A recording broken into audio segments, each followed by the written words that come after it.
ও পাপ বিনাশ করে যে, তাকেই বলা হয় জপ। যে আমাদের জন্মবন্ধন, আমরা এই 84 লক্ষ জনের ভিতরে কর্মবন্ধনের মধ্যে একের পরে এক আবদ্ধ হই। এই কর্মবন্ধন থেকে যে আমাকে মুক্তি দিতে পারে এবং আমার জন্ম জন্মান্তরের পাপ যে খণ্ডন করতে পারে, এই যে আমাদের ক্রিয়া, এর নামই হলো জপ। খুব ধ্যান দিয়ে শ্রবণ করবেন মায়েরা। আরও কি বললেন জপ সম্বন্ধে?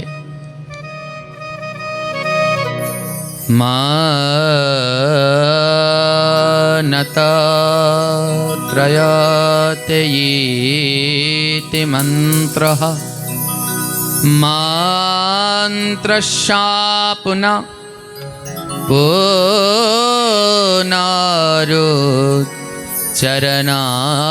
পুনরুচ্চারণাম জপঃ। অর্থাৎ যা মনন করলে জীবকে সংসার বন্ধন থেকে রক্ষা করে তাকে মন্ত্র বলে। খুব ধ্যান দিয়েন। যা জপ করলে জীবকে সংসার বন্ধন থেকে রক্ষা করে তাকে বলা হয় মন্ত্র। সেই মন্ত্রকে বারবার উচ্চারণ ও স্মরণ করাকে বলা হয় জপ। অর্থাৎ যা আমাদের মন্ত্র কাকে বলে? যা আমাদের এই সংসার বন্ধন থেকে সবসময় রক্ষা করে তাকে বলা হয় মন্ত্র। আর সেই মন্ত্র বারবার উচ্চারণ করাই হলো জপ। তাই এক কথায় আমরা বলতে পারি, এই সংসার রূপ বন্ধন এবং পাপ থেকে মুক্তি পাওয়ার যে পদ্ধতি বা উপায়, তার নামই হলো জপ। সবাই মালা জপ করেন তো? জপ মানে বোঝেন তো সবাই? আমি এক জায়গায় পাঠ করতে গিয়েছিলাম, তো দুই স্বামী স্ত্রী দেখা করতে এসেছে। তো স্বামী হাই স্কুলের টিচার আর স্ত্রী প্রাইমারি স্কুলের হেডমাস্টার। তো দুজনার ভিতরে এত ঝগড়াঝাটি, ঝগড়া আর কিছুতেই থামে না। তো দুজনে এসেছে, এসে প্রণাম করে বলছে, বাবাজি আপনি আমাদের একটা উপায় বলুন, আমাদের একটা উপায় বলুন, আমাদের এই অশান্তি আর ভালো লাগছে না, যেন আমাদের এই অশান্তি দূর হয়ে যায়। একটা কিছু বলুন যাতে আমাদের সব অশান্তি যায়। তা আমি ওনাদের বললাম, আপনাদের এই অশান্তি দূর করার একটাই উপায়, আপনারা দুইজনেই জপ করুন। আপনারা আজ থেকেই দুজনেই জপ শুরু করুন, দেখবেন আপনাদের সব অশান্তি চলে যাবে। তো সঙ্গে সঙ্গে স্বামী স্ত্রী দুজনেই উঠে বলছে, আমরা তো জপ করছি। আমি বলছি, আপনারা জপ করছেন? আমার যারা মালা জপ করে একটু লক্ষণ তো দেখলে বোঝা যায় যে জপ করে। যারা শুদ্ধ ভক্ত প্রতিদিন তিলক করে, তাদের তিলক দেখলেই বোঝা যায় এরা প্রতিদিন তিলক করে। কিন্তু ওনাদের মধ্যে কোনো লক্ষণ নেই। আমি বলছি, আপনারা জপ করছেন? বলে, হ্যাঁ জপ করছি তো। বলে, আপনারা জপ করছেন তারপরও আপনাদের দুজনের ভিতরে এত অশান্তি? বলে, হ্যাঁ আমরা আজ থেকে জপ করি, আমরা দুজনে জপ করি 20 বছর হয়ে গেছে। আমরা সেই সকাল 6টার সময় যাই আর 4টার সময় আসি, দুজনেই জপ করি, কিন্তু তাও আমাদের অশান্তি। আমি বললাম কোন জপের কথা, আর ওনরা বুঝলো দুজনে চাকরি করে তো, তাই বললে আমরা দুজনেই 20 বছর ধরে জপ করি, তাও আমাদের অশান্তি যায় না। তা আপনারা জপ মানে বোঝেন তো? অর্থাৎ মালায় মন্ত্র স্মরণ, গুরুর নির্দিষ্ট মন্ত্র জপ করা। হরে কৃষ্ণ মহামন্ত্র আদি বিভিন্ন মন্ত্র রয়েছে, যে মন্ত্র জপ করলে সংসার বন্ধন থেকে জীব মুক্তি লাভ করে এবং পাপের খণ্ডন হয়, তাকেই বলা হয় জপ। এবার আসুন, এই জপ কত প্রকার এই কথা উল্লেখ রয়েছে বিষ্ণু সংহিতার ভিতরে, মনু সংহিতার ভিতরে, নির্ণয়তন্ত্রের ভিতরে উল্লেখ রয়েছে। প্রধানত জপ হলো 3 প্রকার। কয় প্রকার? আর নির্ণয়তন্ত্রের ভিতরে উল্লেখ রয়েছে জপ হলো 11 প্রকার। তো আজ আমরা সেই 11 প্রকার সবগুলোই বলছি। আর প্রধান হলো 3 প্রকার। 3 প্রকারের প্রথম জপের নাম হলো বাচিক জপ। বাচিক জপ কাকে বলে? গ্রন্থের ভিতরে উল্লেখ করেছে, যদুচ্চ নিঃস্বরিতঃ স্পষ্ট শব্দ পদক্ষরেহ মন্ত্রমুচ্চারয়দ ব্যক্তম জপ যজ্ঞ সবাচিকঃ। যেই জপ করার সময় মন্ত্র শুদ্ধ এবং স্পষ্টভাবে উচ্চারণ হয়, একই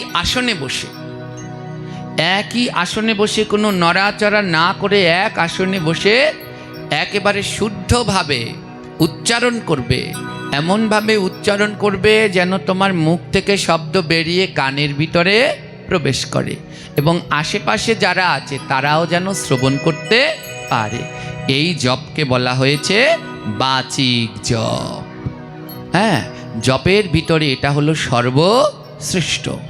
একই আসনে বসে শুদ্ধ বসন পরিধান করে শুদ্ধভাবে উচ্চারণ করতে হবে। হ্যাঁ, হরে কৃষ্ণা কৃষ্ণা কৃষ্ণা হরে হরে, হরে রাম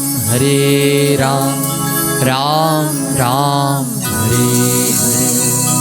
একেবারে শুদ্ধ উচ্চারণ যেন আশেপাশেও শুনতে পায় এবং তোমার বদন থেকে বের হয়ে যেন কর্ণ দিয়ে ভিতরে প্রবেশ করে।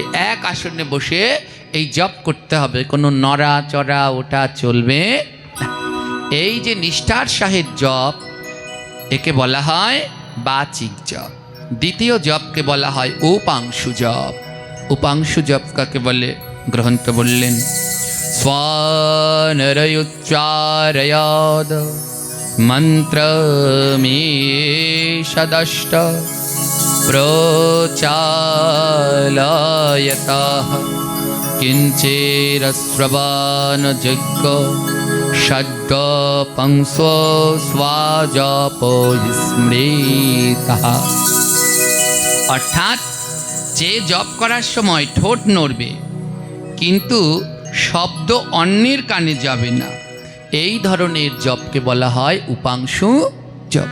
তোমার ঠোঁট নড়ছে, শব্দ হচ্ছে হরে কৃষ্ণ কৃষ্ণ কৃষ্ণ, এই যে জপ, ঠোঁট নড়ছে, শব্দ হচ্ছে কিন্তু অন্যের কানে যাচ্ছে না, একে বলা হয় উপাংশু জপ।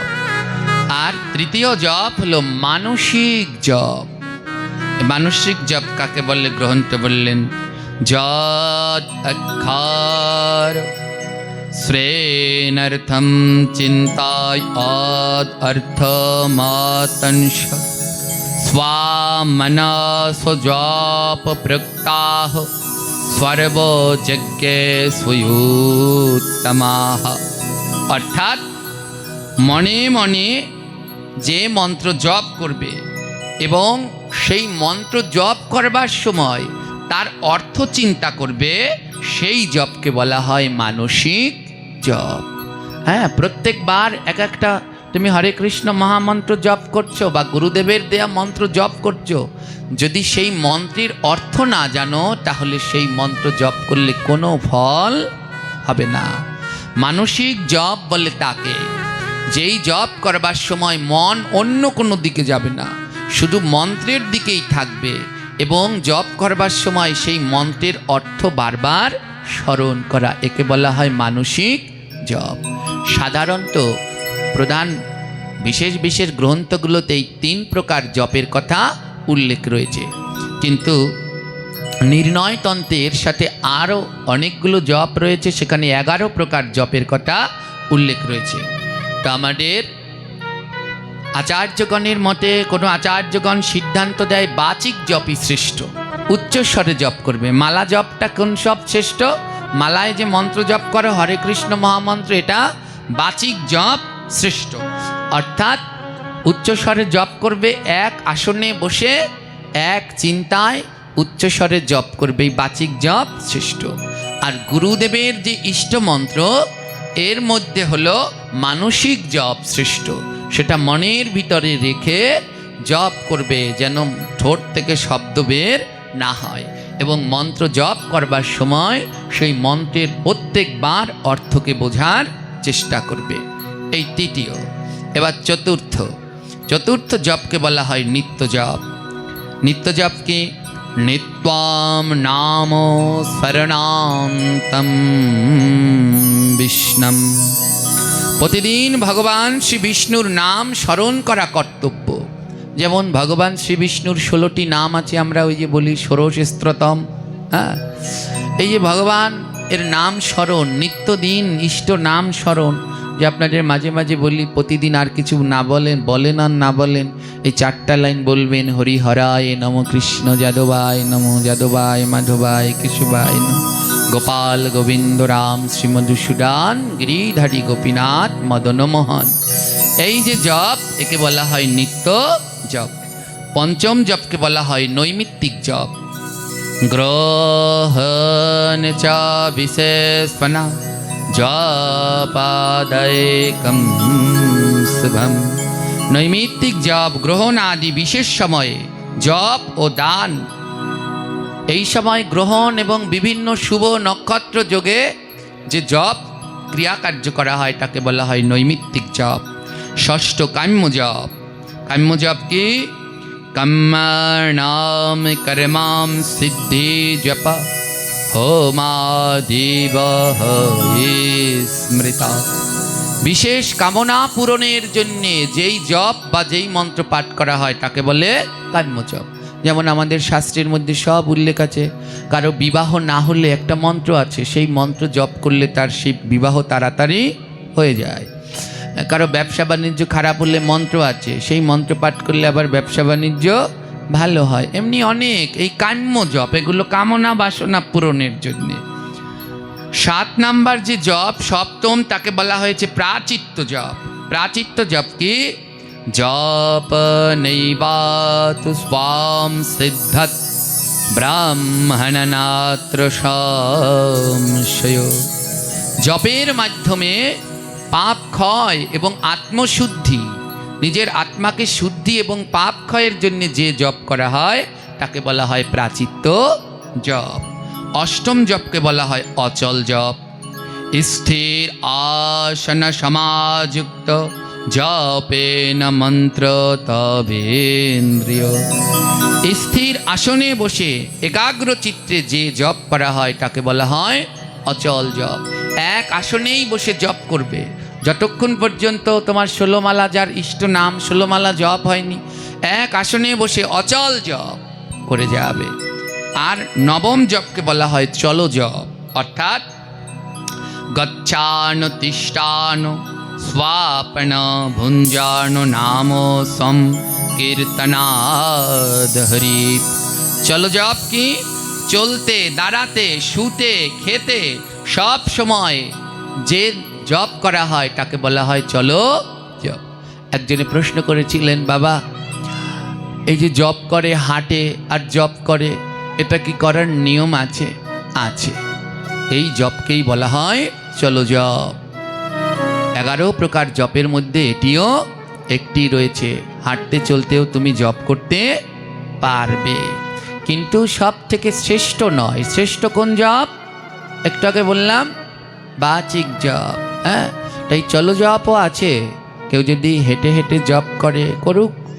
কোনো সময় আমাদের সব সময় খেয়াল রাখতে হবে, নাম যদি কেউ হেঁটে হেঁটে জপ করছে রাস্তা দিয়ে, অনেকে খারাপ দৃষ্টিতে দেখে, কিন্তু কেন দেখে আমি জানি না।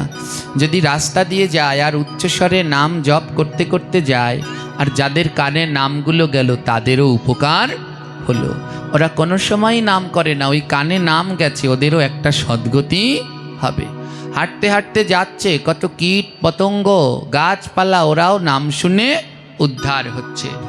তাই এই চলো জপ, অর্থাৎ কি বলল? গচ্ছানো তিষ্ঠানো স্বাপানা ভঞ্জানো, অর্থাৎ চলতে, দাঁড়াতে, শুতে। অনেকে শুয়ে শুয়ে জপ করছে, খারাপ দৃষ্টিতে দেখছে। আরে না করার থেকে তো অনেক ভালো। তবু শুয়ে শুয়েও করুক, করতে দাও। হ্যাঁ, নাই মামার থেকে তো কানা মামা অনেক ভালো। মোটেই করে না, তার থেকে তো ভালো। 10ম জপ বলা হয় লিখিত জপ। হরির নাম লিখিত ভক্তা। অনেক সাধুরা আছে যারা মৌন ব্রত করে, কোনো কথা বলে না। তারা একের পর এক লিখে লিখে মন্ত্র এমনি জপ করে যায়, এটা লিখিত জপ। আর 11 নম্বরে আছে অখণ্ড জপ। কীর্তনিয়া সদা হরি।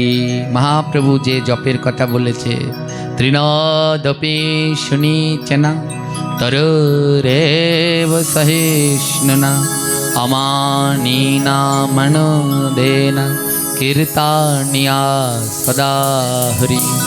সদা হরি নাম করতে থাকো, সদা, কোনো থামাথামি নেই।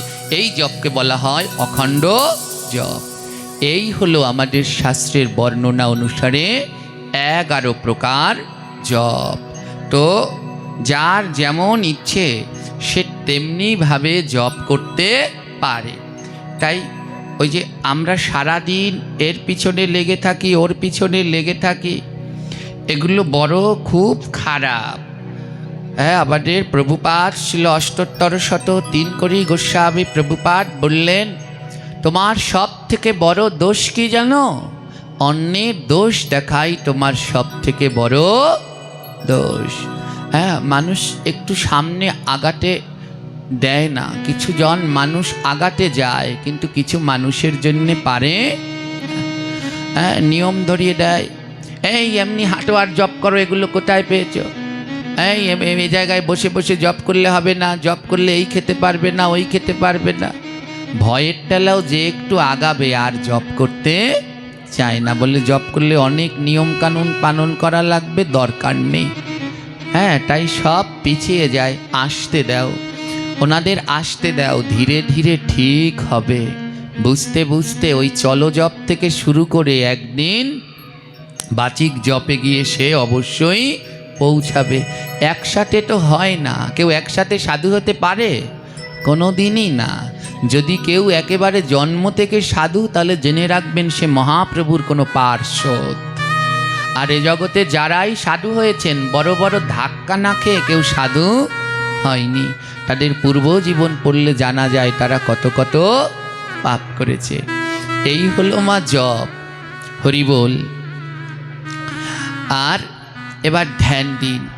আমরা কিছুদিন ধরে মোবাইলে একটা ভিডিও দেখি, আমার একটা পাঠের খানিক অংশ, সম্পূর্ণ নয়, কাটা একটু অংশ। কেউ মনে কষ্ট নেবেন না। আসলে আমরা এমন হয়ে গেছি, ওই আগে পরে না দেখে, হ্যাঁ, তার জন্যে আমাদের আর গ্রন্থ চর্চা হচ্ছে না। হ্যাঁ, গ্রন্থ চর্চা হচ্ছে না। আমাকে আমার নিজের জীবন থেকেই উদাহরণ দেই। আমি অনেক ছোটোবেলা থেকে এই পাঠ করি, 8 বছর বয়স থেকেই, ছোট টুকটাক যেটুকু করি। তো একজনে আমাকে একখানা গ্রন্থ দিয়েছিলেন।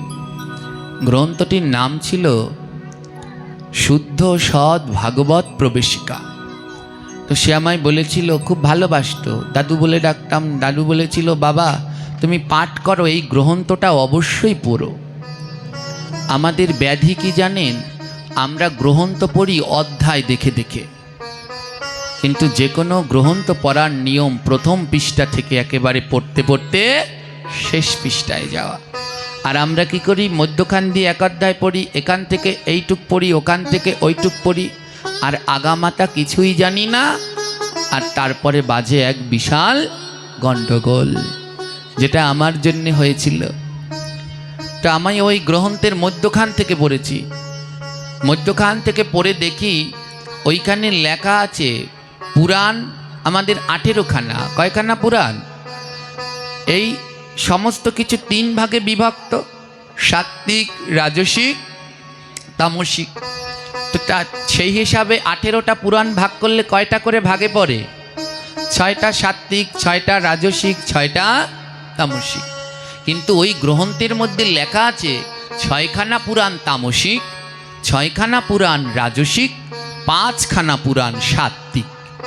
এবং ওই গ্রন্থের মধ্যে ওই 5খানা পুরাণ সাত্ত্বিক, কিন্তু ভাগবত পুরাণের নামটাই লেখেনি। তো আমি পড়ে বললাম, এই পচা গ্রন্থ আমায় দিয়েছে। ভাগবত হলো পুরাণের মধ্যে শ্রেষ্ঠ, কিন্তু এর নামই লেখে নাই।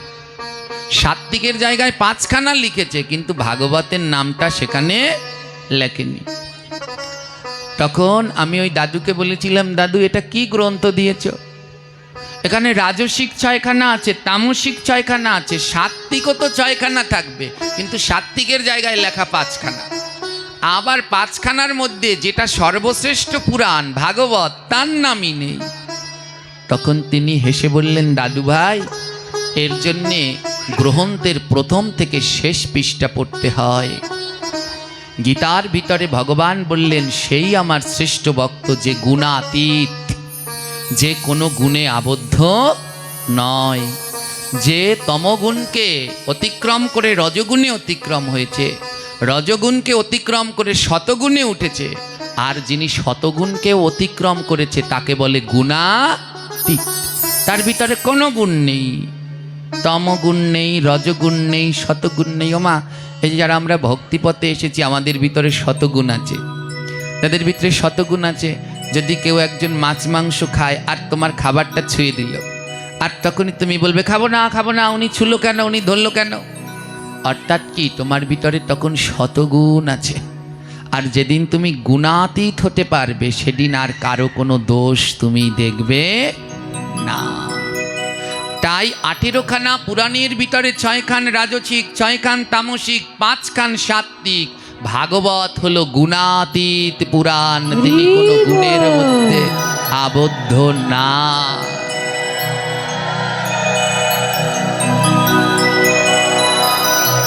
সেদিন আমি ওই কথার অর্থ বুঝতে পারলাম না। কেন? কারণ প্রথম থেকে আমি গ্রন্থ পাঠ করি, ওই মধ্যখান থেকে সূচিপত্র দেখে পাঠ করেছিলাম, যার জন্যে আমার এত বড় ভুল হয়েছিল। তাই যে কোনো কথা তার প্রথম এবং শেষ অবশ্যই শুনতে হয়।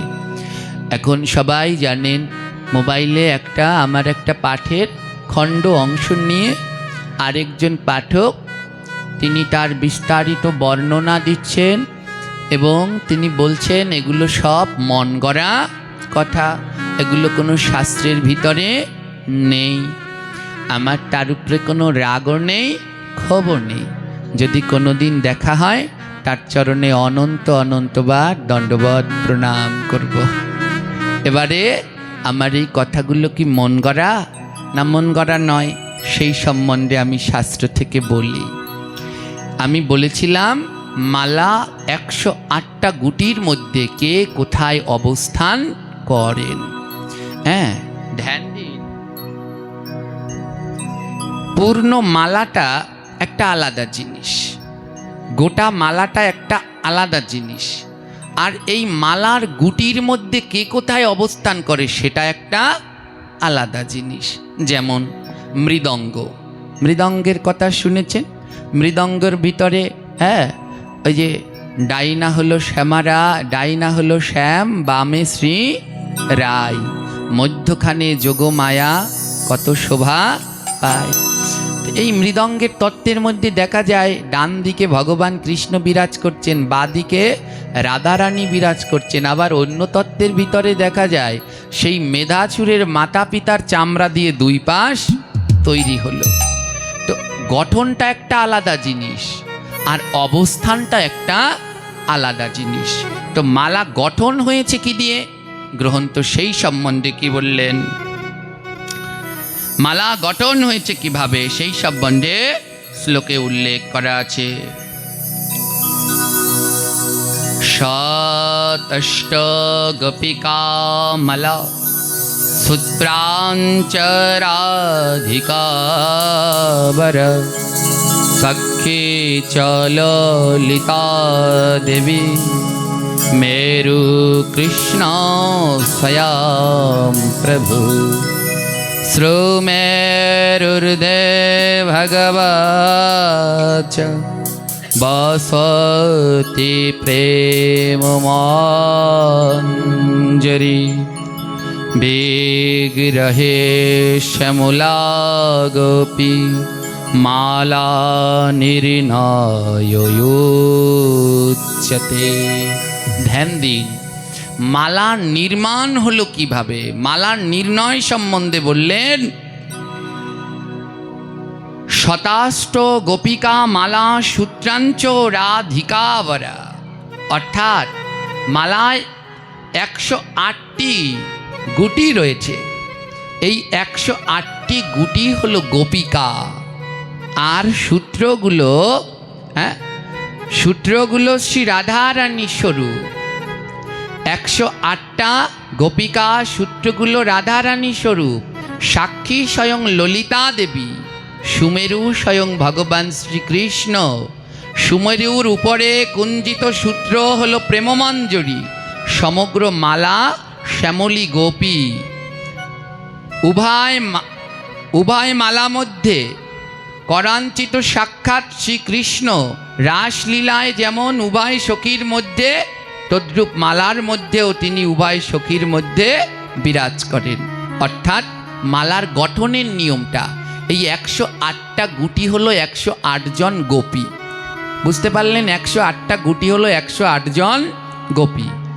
আর সূত্র, এই যে মধ্যখানে যে সুতোগুলো হলো স্বয়ং রাধারানী। রাধারানী দিয়ে সুতোগুলো গোপীদেরকে দিয়ে বাঁধা। আর সাক্ষী মালা হলেন স্বয়ং ললিতা। সুমেরু, এটাকে বলা হয় সুমেরু। এই সুমেরু মালার মধ্যে স্বয়ং ভগবান শ্রীকৃষ্ণ। উপরে যে কুঞ্চিত অংশ রয়েছে, এই কুঞ্চিত অংশের মধ্যে বিরাজ করেন প্রেম মঞ্জুরি। এবারে এই উভয় মালার মধ্যে যে ব্রহ্ম গ্রহন্তি আছে, এই যে গীট রয়েছে, এইগুলো হলো সাক্ষাৎ ভগবান শ্রীকৃষ্ণ। এই হলো মালা গঠনের নিয়ম। এটা হলো মালার গঠন। এবার এই 108টা মালার মধ্যে কে থাকে? এই 108টা দানা, একটু আগে বললাম গোপী। 108টা দানা কি? এক একজন গোপী। হ্যাঁ, এটা হলো, আমি আবার বলছি, বুঝতে পারছেন কি না আপনারা? সুন্দরভাবে বুঝতে হবে। আর ইউটিউব চ্যানেলের দাদারা একেবারে ফুল ভিডিওটা দেবেন যেন সবাই বুঝতে পারে। হ্যাঁ, তাহলে আর এই ভুল বোঝাবুঝি হবে না। হ্যাঁ, তো এই মালার, এটা হলো মালার গঠন। তাহলে এই 108টা দানা হলো 108 জন গোপী। ওই যে পাঠক বলেছেন তিনি ভুল বলেননি, ঠিকই বলেছেন।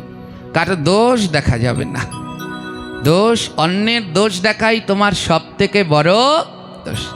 এই আমার যারা ভক্তরা আছে, কয়েকজন ফোন করেছেন, আবার কালকে অনুরোধ করেছেন, বাবাজি ওনারে অনেক ভালোবাসতাম, ওনার পাঠে আর কোনো দিন যাব না।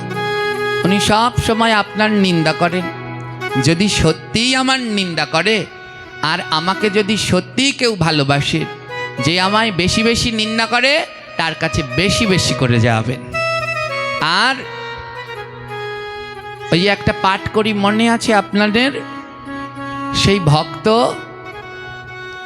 হ্যাঁ, যাকে নিন্দা করত, সেই মহারাষ্ট্রের এক ভক্ত ছিল। হ্যাঁ, ওকে খুব নিন্দা করত, সেই লক্ষ হীরা ওর নামে দুর্নাম দিয়ে দিল, কিন্তু তাকেই সব থেকে সে বেশি ভালোবেসেছিল। হ্যাঁ, তো নিন্দা করলে কোনো দিন কিছু হয় না। ওতে আরও উত্তম, যত বেশি কেউ কারোর নিন্দা করবে তাহলে সে আরও খুব ভালো, তার আরও পাপের খণ্ডন হয়। আর আমায় যদি কেউ কিছু বলে তাহলে মোটেই কষ্ট পাবেন না। যে নিন্দা করছে তার চরণে গিয়ে 10 বার প্রণাম করবেন, 5 বার আপনার আর 5 বার আমার নাম নিয়ে। তাহলে হলো প্রকৃত ভাগবত ভক্ত হতে পেরেছেন। হ্যাঁ, প্রকৃত ভাগবত ভক্ত হতে পেরেছেন। তো এই যিনি বলেছেন তিনি মিথ্যা বলেননি, এটা হলো মালার গঠন স্বরূপ। তো 108টা দানার ভিতরে 108 জন গোপী বাস করেন। এবারে আমি যেটা বলেছিলাম সেই 108 জন গোপীকে আমি সেটাই বলেছিলাম, আর সে ওটাকে অন্যভাবে বলেছেন। তো এই 108টা দানার ভিতরে 108 জন গোপী বাস করেন। তো এই 108 জন গোপীকে কোন দানার ভিতরে বিরাজ করেন সেটাও গ্রন্থের ভিতরে খুব সুন্দরভাবে উল্লেখ রয়েছে। দেখুন, বিশুদ্ধ জপ পদ্ধতি বলে একটি গ্রন্থ আছে, ছিল 108 গৌরকিশোর দাস বাবাজি মহারাজের রচিত। একবার হলেও পড়বেন।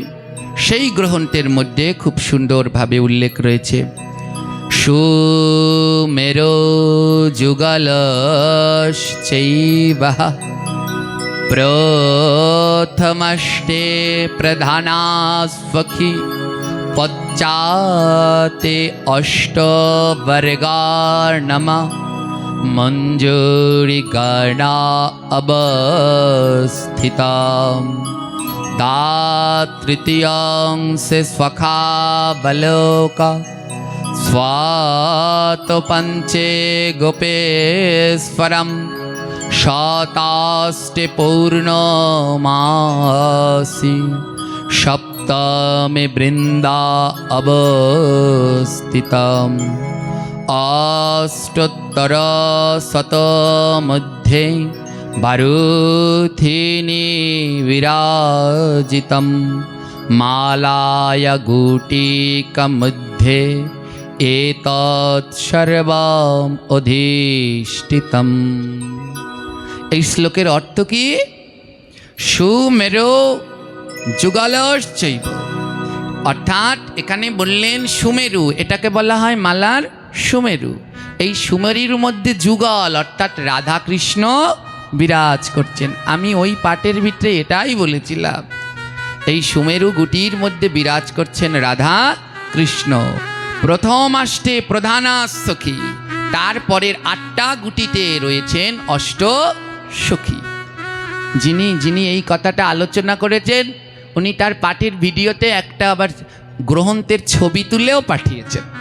তার ভিতরেও লেখা আছে প্রথম 8টা গুটিতে বিরাজ করছেন অষ্ট সখী এবং পরের গুটিগুলোতে বিরাজ করছে গোপীগণ। হ্যাঁ, তো এবার কি বললেন? পশ্চাতে অষ্টবর্গানাম মঞ্জুরি গণা অবস্থিতম, অর্থাৎ এই যে 8টা গুটির পরে আবার যে 64টা গুটি রয়েছে, 8টা গুটির পরে যে 64 গুটি রয়েছে, এই 64 গুটির মধ্যে 64 জন সখী বা মঞ্জুরি অবস্থান করছেন। হ্যাঁ, ললিতার 8 জন সখী, বিশাখার 8 জন সখীরম 8 সখীর 8টা করে 8টা 64। এই 64 সখী বা 64 জন মঞ্জুরি অবস্থান করছেন পরের 64টা গুটির মধ্যে। এই 64 গুটির পরে 32টা সখায়, দেখুন পরের লাইনে কি বলল? দাত্রা তৃতীয়াংশে সখা বালকা, এর পরের 32টা গুটির মধ্যে বিরাজ করছেন গোবিন্দের প্রিয় সখা বালকগণ। হ্যাঁ, গোবিন্দের প্রিয় সখা বালকগণ বিরাজ করছেন পরের 32টা গুটির মধ্যে। মা, এগুলো আমার মন গড়া কথা নয়, আমি যতটা পারি চেষ্টা করি গ্রন্থ থেকে বলার জন্যেই। হ্যাঁ, আমি যতটা চেষ্টা করি গ্রন্থ থেকে বলার জন্যেই।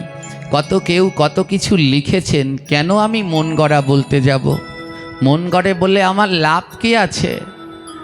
দেখুন পরের 32টা দানার ভিতরে ওই 64 গুটির পরের 32 গুটির মধ্যে বিরাজ করেন ভগবান প্রিয় গোবিন্দের প্রিয় 32 জন সখা।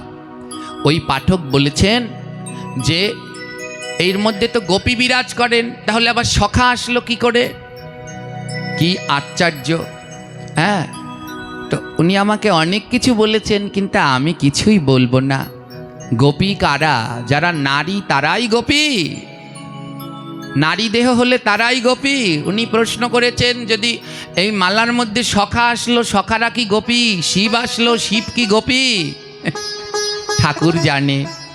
ভাগবতের ভিতরে এই উল্লেখ রয়েছে গোপী কারা। কি বলল?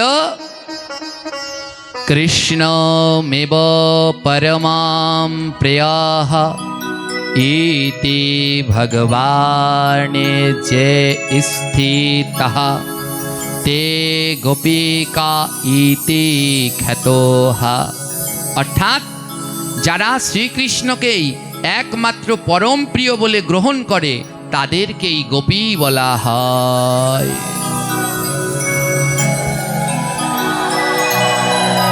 অর্থটা বুঝবেন। কৃষ্ণ মেব পরমাম প্রিয় ইতি ভগবানে যে স্থিতি, অর্থাৎ যে মানুষ ভাবে ভগবান শ্রীকৃষ্ণই একমাত্র পরম প্রিয়, যে ভগবান শ্রীকৃষ্ণকে একমাত্র পরম প্রিয় ভাবে, সেই হলো গোপী। তার মানে কি শুধু নারীরাই গোপী? জোরে বলুন। নারীরাই শুধু কৃষ্ণকে নিজের পরম আর আপন ভাবে, পুরুষরা ভাবে না। ভগবান শ্রীকৃষ্ণের গোপীর সংখ্যা কত? গ্রন্থে উল্লেখ করলেন 300 কোটি। কত? ভগবান শ্রীকৃষ্ণ লীলা বিলাসের সময় 300 কোটি গোপী ছিল। এবার প্রশ্ন, সে সময় তো ভারতবর্ষে 300 কোটি মানুষই ছিল না, তাহলে 300 কোটি গোপী হলো কি করে? উদ্ধবজি বলেছেন ভাগবতের ভিতরে, উদ্ধব সন্দেশের ভিতরে উদ্ধবজি বলেছেন, আসামহচরণেরে নুজ্জা শশামম সম্মম বৃন্দাবনে কিমপি গুল্মলতাসিধীনম যাদুৎপস্থম সজনজ্জমা পঞ্চদাহিতবা ভেজসু মুকুন্দম পোদিবম শ্রু ভিভির্মুক্ত মৃগম। অর্থাৎ বৃন্দাবনে যত গুল্ম লতা ঔষধি যারা গোবিন্দেকে পরম প্রিয় বলে ভাবেন তারাও সব এক একজন গোপী। বৃন্দাবনের বৃক্ষগুলো যারাও ভাবেন যে কৃষ্ণই সেই পরম পুরুষ, কৃষ্ণই সেই আমার পরম প্রিয়, সেই ব্রজের গুল্মলতাগুলো বললেন গুল্মলতাস্য ঔষাধি নাম, ব্রজের সেই গুল্মলতা ঔষধি বৃক্ষগুলো যারাও ভাবে কৃষ্ণই আমার পরমারাধ্য, কৃষ্ণই আমার প্রিয়, সেই গুল্মলতা ঔষধি বৃক্ষ তারাও এক একজন গোপী। তাই কারো মনে যদি ধারণা থাকে শুধুমাত্র নারীরাই গোপী, তাহলে তারা ভুল ভাবছে। তাহলে কৃষ্ণের 32 জন সখা তারা কি গোপী না? জোরে বলুন। আরো সুন্দরভাবে মহাপ্রভু ব্যাখ্যা দিলেন, গোপনে গোবিন্দ ভজন করে যারা, এই জগতে গোপী হইয়াছে তারা। যারা গোপনে গোবিন্দের ভজন করে, প্রকাশ্যে দেখায় না, তারাই গোপী। তো শুধু নারীরাই কি গোপনে ভজন করে? তাহলে তিনি প্রশ্ন করেছেন, মালার ভিতরে আবার সখা আসলো কোন কান থেকে? মালার ভিতরে আবার শিব আসলো কি করে? তারা কি গোপী? আমি আনিনি বাপু, এই শ্লোকের মধ্যেই তা উল্লেখ করা আছে। তাই বললেন, দাত তৃতীয়াংশে স্বখা বালক শত পঞ্চে গোপেশ্বরম। 105 নম্বর 105ম গুটিতে বিরাজ করেন দেবাদিদেব মহাদেব। এইটা দুইটা শ্লোকে দুইভাবে উল্লেখ করা আছে। এই শ্লোকটার মধ্যে বলা আছে শত পঞ্চে গোপেশ্বরম, অর্থাৎ 105 নং গুটির মধ্যে বিরাজ করে মহাদেব। আবার অন্য গুটিতে বলা আছে অন্য আরেকটি শ্লোক, সেটাও পাঠ করে শোনাবো। সেই শ্লোকে বলা আছে 108 নং বিরাজ করেন দেবাদিদেব মহাদেব। আর পরে কি? শতষ্টে পূর্ণমাসি, শত ষষ্ঠে পূর্ণমাসী। 106 নং গুটিতে বিরাজ করেন পূর্ণমাসী যোগমায়া দেবী। এই পূর্ণমাসী যোগমায়া দেবী হলেন মা কালী বা মা দুর্গা, যিনি বৃন্দাবনে পূর্ণমাসী যোগমায়া রূপে বিরাজিত। সপ্তমে বৃন্দা স্থিতম। 107 নং গুটির মধ্যে বাস করে দেবী বৃন্দা। অষ্টোত্তর শত মধ্যে বরুথিনী বিরাজিতম। 108 নং গুটির মধ্যে বিরাজ করেন বরুথিনী বা বীরা নামক দূতী। এই হলো মোট 108টা গুটির মধ্যে 108 জন গোপী বিরাজ করছেন। মালয়া গুটিকা মধ্যে এ তৎসর্বম অধিষ্ঠিতম। মালার এই 108 গুটির মধ্যে এই 108 জন অধিষ্ঠান করছে। আর একটি শ্লোকের মধ্যে উল্লেখ করা আছে, যুগলাবস্থিতা কুম্ভে অষ্টকে অষ্টশোখিনম অষ্টবর্গে চ মঞ্জরি দাত্রা তৃতীয়ংশে গোপো বালকম। গোপেশ্বর পৌর্ণমাসী বৃন্দা দেবী বরুথিনী। অবশিষ্ট গুটি মধ্যে উত্তর বিরাজিতম। এই শ্লোক রয়েছে নাম রস সিন্ধুর মধ্যে। এখানে বলা হয়েছে যুগালে অবস্থিতম কুম্ভে, যুগাল অবস্থিতম কুম্ভে, অর্থাৎ এই কুম্ভ মানে কলস মালাটার মধ্যে বিরাজ করছেন রাধা কৃষ্ণ। অষ্টকে অষ্টসখী, পরের 8 গুটিতে বিরাজ করছেন অষ্টসখী। অষ্টবর্গে চ মঞ্জরীয়ম, এর অষ্টসখীর পরে যে গুটিগুলো রয়েছে সেই 64 গুটির মধ্যে 64 জন সখী বা মঞ্জরীগণ বিরাজ করছেন। আর দাত্রা তৃতীয়াংশে গোপ বালকম, 32 গুটির মধ্যে বিরাজ করছেন গোপ বালকগণ। গোপেশ্বর পূর্ণমাসী বৃন্দাদেবী বরুথিনী অবশিষ্ট গুটি মধ্যে উত্তর উত্তর বিরাজতম, বাকি গুটিগুলার মধ্যে বিরাজ করছে যথাক্রমে বৃন্দা বীরা, গোপেশ্বর মহাদেব আর মা কালী। এই হলো 108টা গুটির মধ্যে 108 জনার অবস্থান। ওমা, এর থেকে আমি আর ভালো করে বুঝাতে পারবো না। আর গোপী মানে শুধুমাত্র বৃন্দাবনের নারীগণ নয়, যারা কৃষ্ণকে পরম প্রিয় আপন করে ভজন করে তারাই সব এক একজন গোপী। হ্যাঁ, তাই ওই যে আমার গুরুদেব একটা কথা বলেন, যার যার ভালো লাগে ভজ গিয়া তারে, আমার ভালো লাগে শচীর নন্দন গোরারে, তাই আমি ভজি তারে। তাই যার যেমন ভালো লাগে বলুক। হ্যাঁ, আমি চেষ্টা করি সব সময় গ্রন্থের মধ্য থেকে বলবার জন্যে।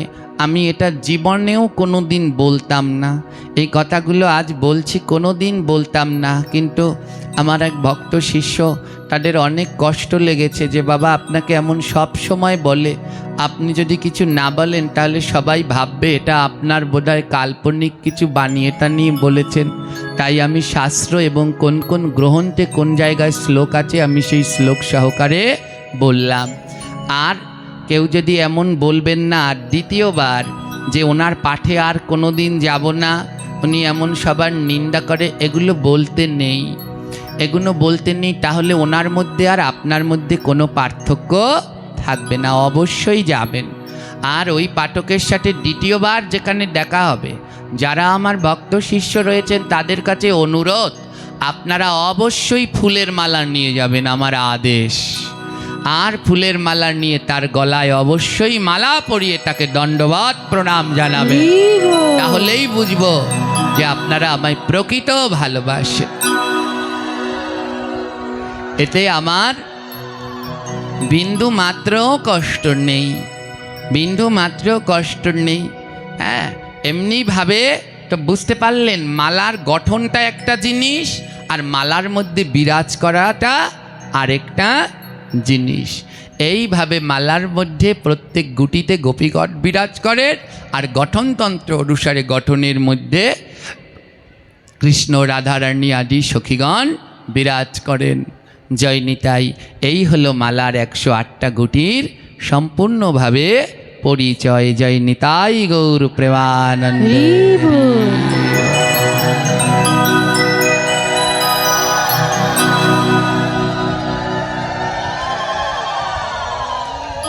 তাই সবাই ধ্যান দিন, আমাদের প্রধান কাজ হলো জপ করা। এই কলিযুগে নাম ছাড়া উদ্ধারের আর কোনো পথ নেই, তাই আমাদের জপ করতে হবে। জপ আমাদের অবশ্যই করতে হবে, যেমন করে করি জপ আমাদের করা লাগবে। কলিযুগে এই নাম ছাড়া, জপ ছাড়া উদ্ধারের আর পথ নেই। তাই ওই যে একটা ভজনের ভিতরে ঠাকুর মহাশয় লিখেছেন, পরের কথায় কিবা আসে যায়, মিছে দাগা তুমি পেও না। কে কি বলল তা দিয়ে ভাবলে চলবে না, আমার ভজনকে সামনের দিকে এগিয়ে নিয়ে যেতে হবে। আর তার জন্যে আমার গুরু প্রদত্ত নিয়ম, গুরুর নিষ্ঠা অনুসারে গ্রন্থের মধ্যে আমায় কি বলল সেইগুলো আমায় দেখতে হবে। তাই গ্রন্থ চর্চা করতে হবে। ওমা কে কি বলল সেটা নয়, আপনি গ্রন্থ চর্চা করুন। আর এখন আর সেই আগের যুগ নেই, এখন আর সেই আগের যুগ নেই। মানুষের হাতের মুঠেই মোবাইল রয়েছে, আর যার হাতে একটা মোবাইল আছে এখন গ্রন্থপত্র তার হাতের মুঠের মধ্যে হয়ে গেছে। সার্চ দিলে পরেই গুগলে, ইউটিউবে চলে আসে কে কোন জায়গায় রয়েছে, কে কোনটা ভুল বলছে, কে কোনটা ঠিক বলছে। এখন আর সেই আগের দিন নেই। গল্প শুনিয়েছেন কি শাশুড়ি মার বিড়ালের গল্প, ও গল্প তো আমরাও জানি। তো ওই যুগ আর এখন নেই। এখন সবাই মানুষ পড়তে জানে, শিখতে জানে। তাই আমাদের প্রধান উদ্দেশ্য হওয়া উচিত জপ করা, মা নাম, জগতের দাঁড়ে দাঁড়ে নাম করা। হ্যাঁ, তাই নাম আগে প্রচার করতে হবে, মানুষকে আসতে দিন। একসাথে হবে না, কঠিনভাবে কাউকে আনা যায় না, ধীরে ধীরে ভালোবেসে আনতে হবে। যদি কাউকে ভক্তিপথে আনতে চান, প্রেম দিয়ে আনতে হবে। হ্যাঁ, নিন্দা বদনাম কঠিনতা দিয়ে কাউকে ভগবানের পথে আনা যায় না। সবাইকে ভালোবেসে বুঝিয়ে বুঝিয়ে আনতে হবে। হ্যাঁ, ছুঁই ছুঁই করলে আসবে না, ছুঁই ছুঁই করলে সবাই আরও দূরে চলে যাবে। তাই প্রেম দিয়ে বুঝিয়ে নিয়ে আসুন। দেখুন, নিত্যানন্দ প্রভু প্রতিদিন একটা মদের দোকানের সামনে দাঁড়িয়ে থাকতেন, একটা মদের দোকানের সামনে দাঁড়িয়ে থাকতেন। আর মহাপ্রভুর কাছে গিয়ে নিন্দুকরা নালিশ দিয়েছে, নিন্দুকরা গিয়ে নালিশ দিয়েছে, প্রভু এই নিতাইকে তুমি এত ভালোবাসো, এত স্নেহ করো, জানো ও প্রতিদিন মদের দোকানে যায়, ও প্রতিদিন মদের দোকানে যায়। মহাপ্রভু বললেন, জানো নিন্দুক, আমার নিতাই মদের দোকানে মদ খেতে যায় না। বলে, মদের দোকানে মদ খেতে যায় না তো কিসের জন্যে যায়? আমার নিতাই ওই মদের দোকানে পাপীদের উদ্ধার করার জন্যে যায়। ওই মদের দোকানের সামনে গিয়ে নিত্যানন্দ প্রভু দাঁড়িয়ে থাকে। কেন জানেন? বৈষ্ণব বন্দনায় ঠাকুর মহাশয় লিখলেন, দর্শনে পবিত্র করো এই তোমার গুণ। ওমা, ভক্তের দর্শন করলেই মন পবিত্র হয়ে যায়, গঙ্গা স্নান হয়ে যায়। ওমা, এখানে আপনারা কত শুদ্ধ ভক্তরা বসেছেন, আপনাদের দর্শনেই গঙ্গা স্নান হয়ে যায়। আর যদি আমার নিতাই চাঁদের দর্শন কারো হয়, তাহলে তার কি হবে? যদি কারোর নিতাই চাঁদের দর্শন হয়, তাহলে তার কি হবে? যদি আপনাদের দর্শনেই আমার গঙ্গা স্নান হয়, আর নিতাই চাঁদের দর্শনে যেন শত সহস্র অনন্ত গঙ্গা ধারা নেমে আসবে।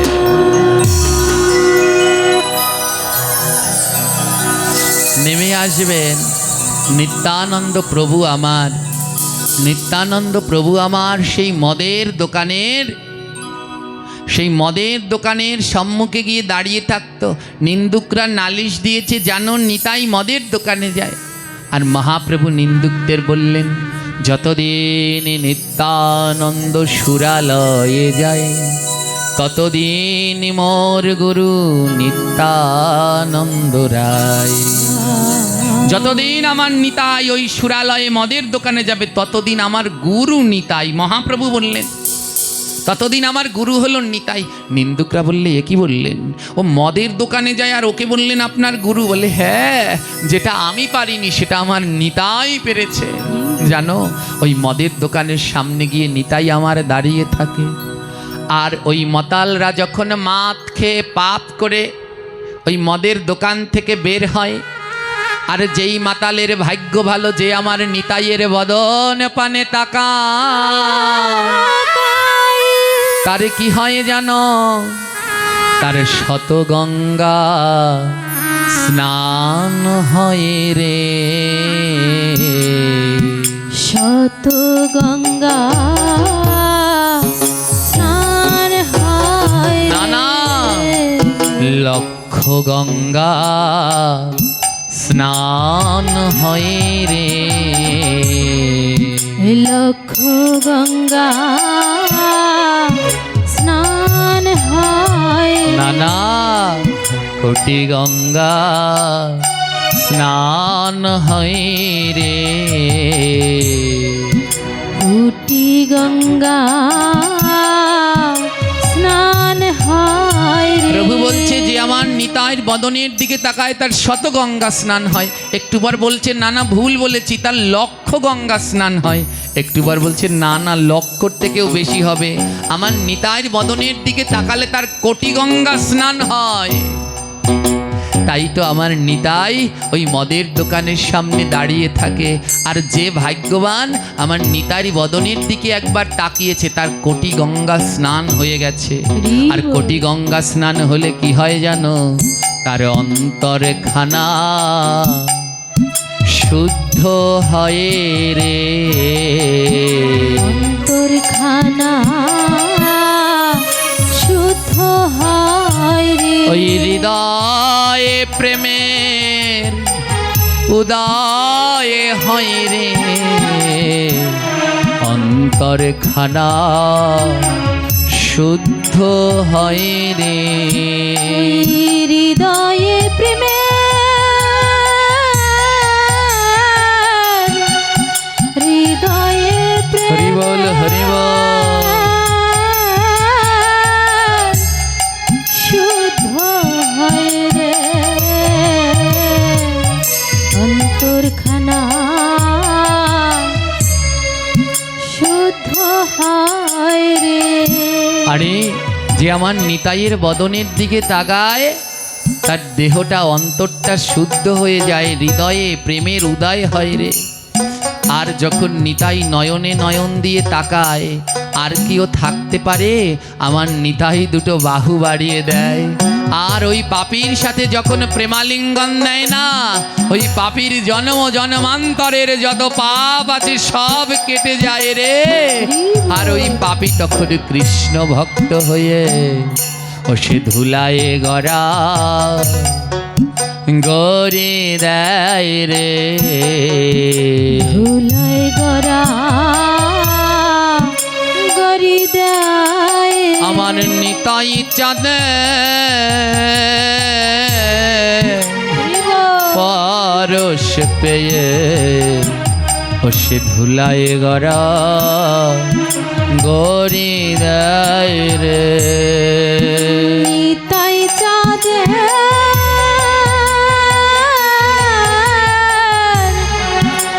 নিতাই চাঁদে রাধে গো নিতাই চাঁদে পরশ পেয়ে ধুলায় গড়া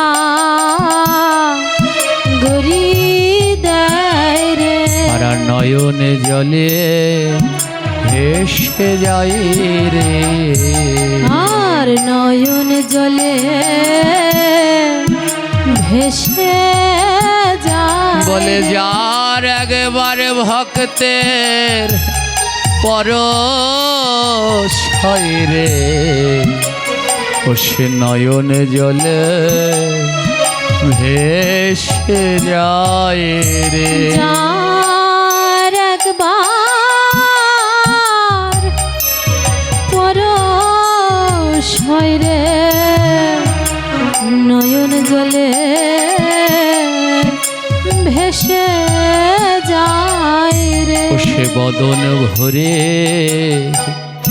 গৌর বলে, আর বদন ভরে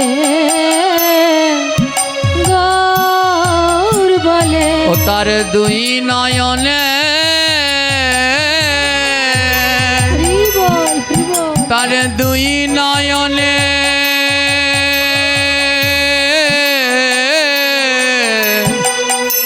জল ঝরে, ও সে বদনে ভরে গৌর বলে। তার দুই নয়নে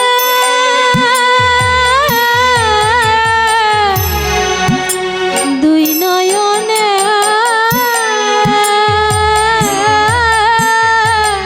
রাধে নয়নে জল ভরে আর বদন ভরে গৌর বলে। ওরে ওরে নিন্দুক, আমার নিতাই মদের দোকানে মদ খেতে আনন্দ উল্লাস করতে যায় না রে। ওই মাতালদের দর্শন দিয়ে, ওই মাতালদের প্রেমালিঙ্গন দিয়ে উদ্ধার করতে যায়। হরি বল হে হরি বল। কৃষ্ণ ভক্তগণ, আমরা অনেকে আছি এমনি করে দূরে ঠেলে দেই না গো। যদি নিতাই আমার ওই মদের দোকানের সামনে দাঁড়িয়ে ওই মাতালদের প্রেমালিঙ্গন দিয়ে উদ্ধার করে, তাদের মনের মধ্যে ভক্তি আনে, তাহলে আমরা কেন জগতের জীবের দ্বারে দ্বারে যেতে পারবো না? আমরা কেন?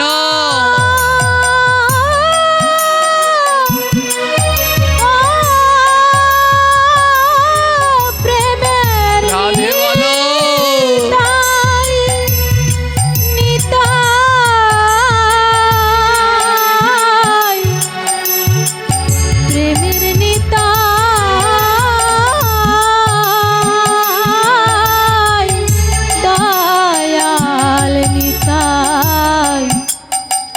দয়াল নিতাই গো।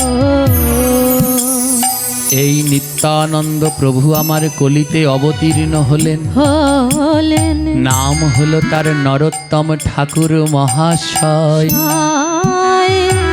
আর গৌর আমার অবতীর্ণ হলেন, নাম হলো তার শ্রীনিবাস আচার্য। এই শ্রীনিবাস আচার্যের প্রিয় পার্ষদ ছিলেন গোবিন্দ দাস। আজ গোবিন্দ দাসকে সঙ্গে করে শ্রীনিবাস আচার্য আমার প্রভু গোবিন্দ দাসকে বলছে, গোবিন্দ রে, আমার মহাপ্রভু এই কলিজীবের উদ্ধারের জন্য হরে কৃষ্ণ মহামন্ত্র নিয়ে এসেছে রে, যা 4 যুগে দেয়নি। এই কলির যুগের বড় ভাগ্য ভালো রে, সেই হরে কৃষ্ণ মহামন্ত্র জীবের দ্বারে দ্বারে প্রভু আবার। কিন্তু জানিস গোবিন্দ, গোবিন্দ এই কলির জীবের বড় বোধ কম। আমার মহাপ্রভু এত দুর্লভ ধন দিল, কিন্তু ওরা আঁচলে পেতে নিল না। তাই চল গোবিন্দ, আজ আমরা নগরে নগরে গিয়ে আমার মহাপ্রভুর নাম বিতরণ করব। আজ গোবিন্দ দাসকে শ্রীনিবাস আচার্য বললেন, চল গোবিন্দ, যারা যারা এই নাম এখনো গ্রহণ করেনি আমরা তাদের কাছে গিয়ে এই নাম বিতরণ করব। হে কৃষ্ণ ভক্তগণ, তাই মহাপ্রভুর আদেশ পালন করুন। পৃথিবীতে আছে যত নগর আদি গ্রাম, সর্বত্র প্রচারিত হইবে মোর দেয়া এই হরির নাম। মহাপ্রভুর এই নাম জীবের দ্বারে দ্বারে প্রচার করুন, প্রচার করুন।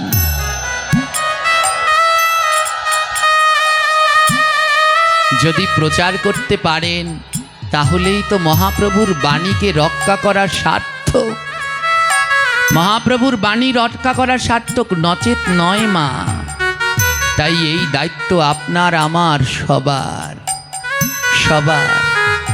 মা, এই যে অনেকে বলে আমি এখান থেকে গিয়ে মাদারীপুরে থাকি, হ্যাঁ, বলে এখানে থাকেন না কেন? ওই যে একজনে মেসেঞ্জারে লিখেছে এখানে ভালো ঘর নেই তো, হ্যাঁ, তাই এখানে তিনি থাকেন না। মাদারীপুরে ওনার বড় শিষ্য আছে, বড় লোক, তার জন্যে থাকেন।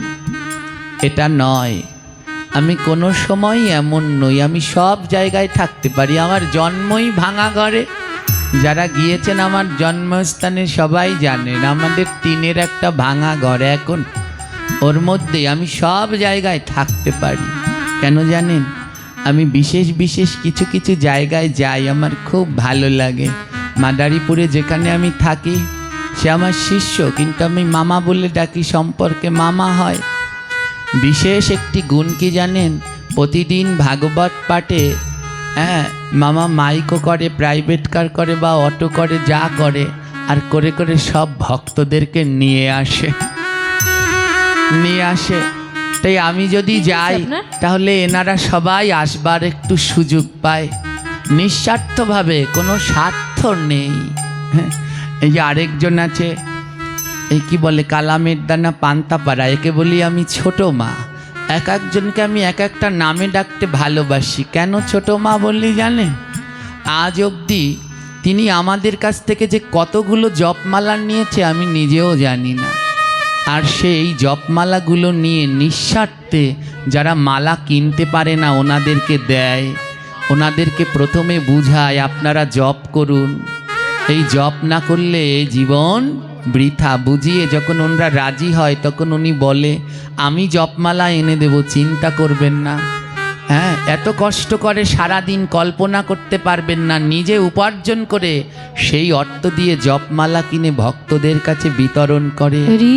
হ্যাঁ, তাই প্রভুর কাছে প্রার্থনা, এরা আমার শিষ্য হলেও আমি এদের গুরু হওয়ার যোগ্য না, তাই পরের জন্মে যেন এদের দরজায় কুকুর হয়েও জন্মগ্রহণ করতে পারি।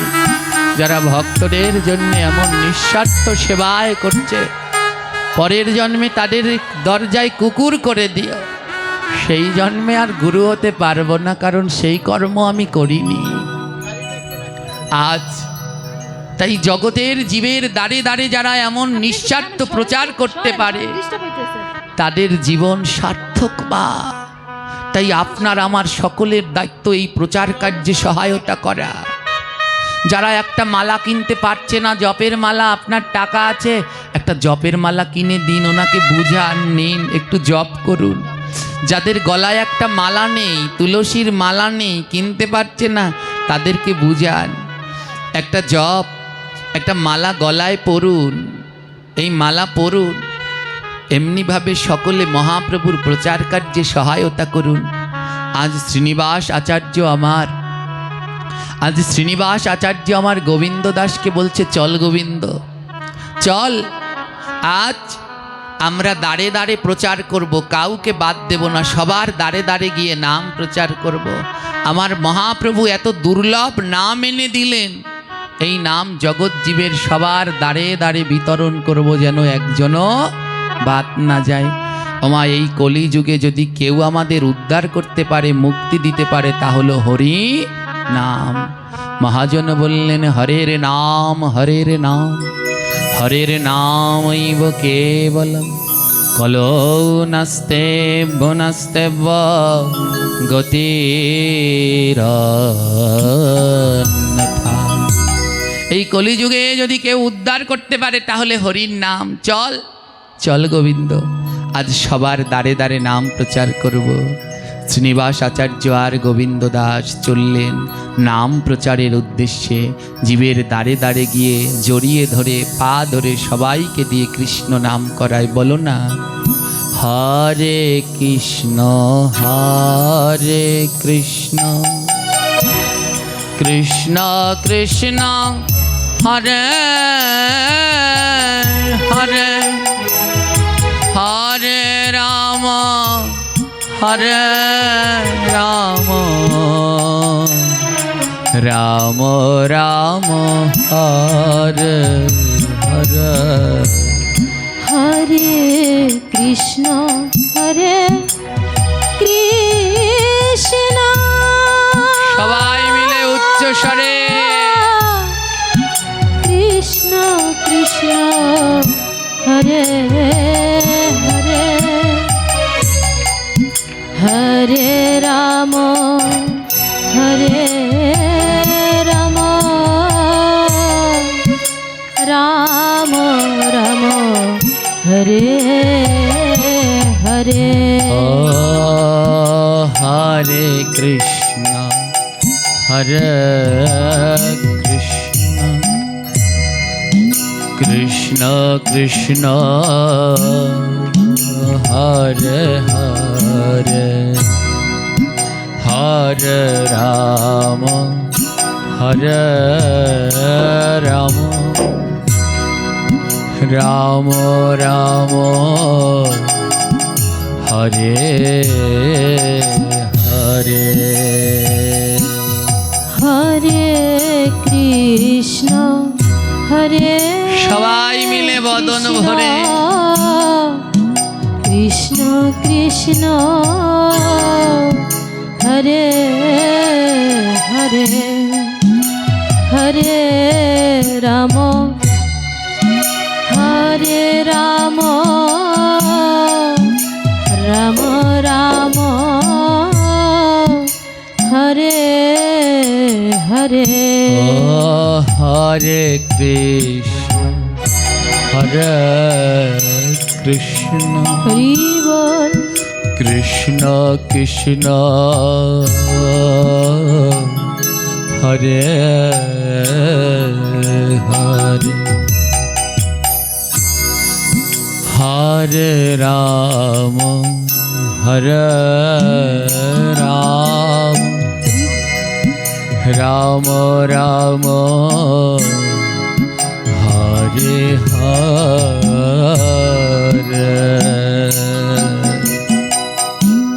হরে কৃষ্ণ হরে কৃষ্ণ, রাধে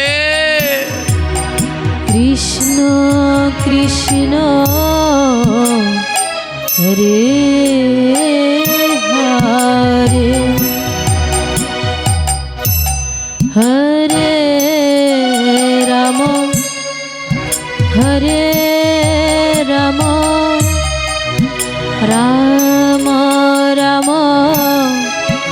হরে হরে হরে কৃষ্ণ হরে কৃষ্ণ হরি বল কৃষ্ণ কৃষ্ণ হরে হরে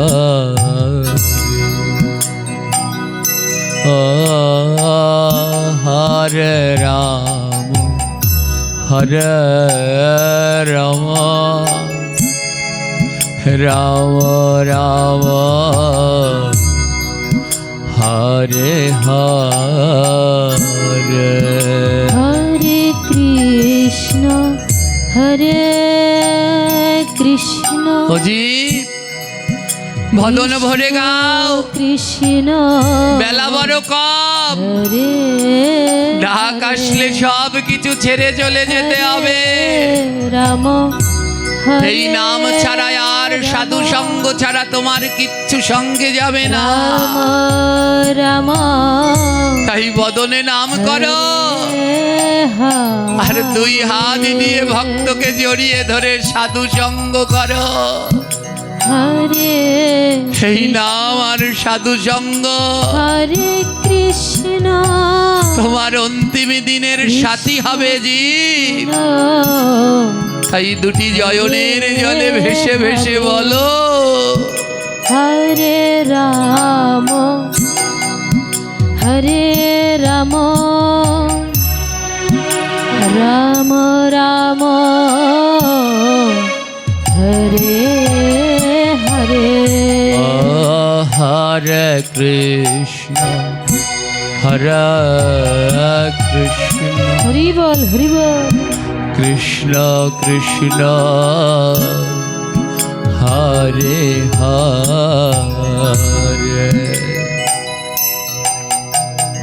হরে রাম হরে রাম রাম রাম হরে হরে হরে কৃষ্ণ হা রাধে কৃষ্ণ কৃষ্ণ কৃষ্ণ হরে হরে হরে রাম হরে রাম রাম রাম হরে হরে আজ শ্রীনিবাস আচার্য আবার ভক্তদেরকে বলছে ও ভক্ত এমন মানব জীবন আর হবে না বদনে তোমরা এই কৃষ্ণ নাম করো না সবার চরণ জড়িয়ে ধরে ধরে কৃষ্ণ নাম করাচ্ছে হরি বল আর গোবিন্দ দাস বলছে গুরুদেব এই কৃষ্ণ নামে কি ওদের মুক্তি হবে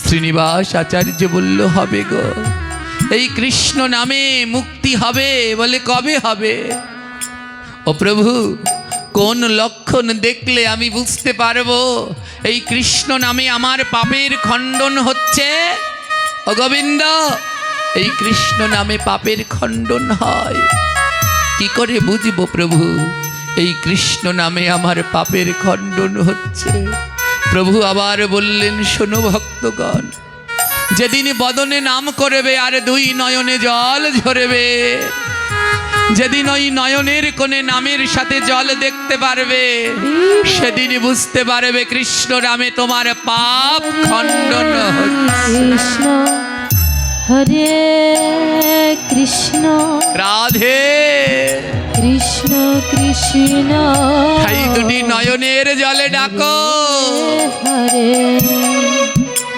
হরে রাম হরে রাম রাম রাম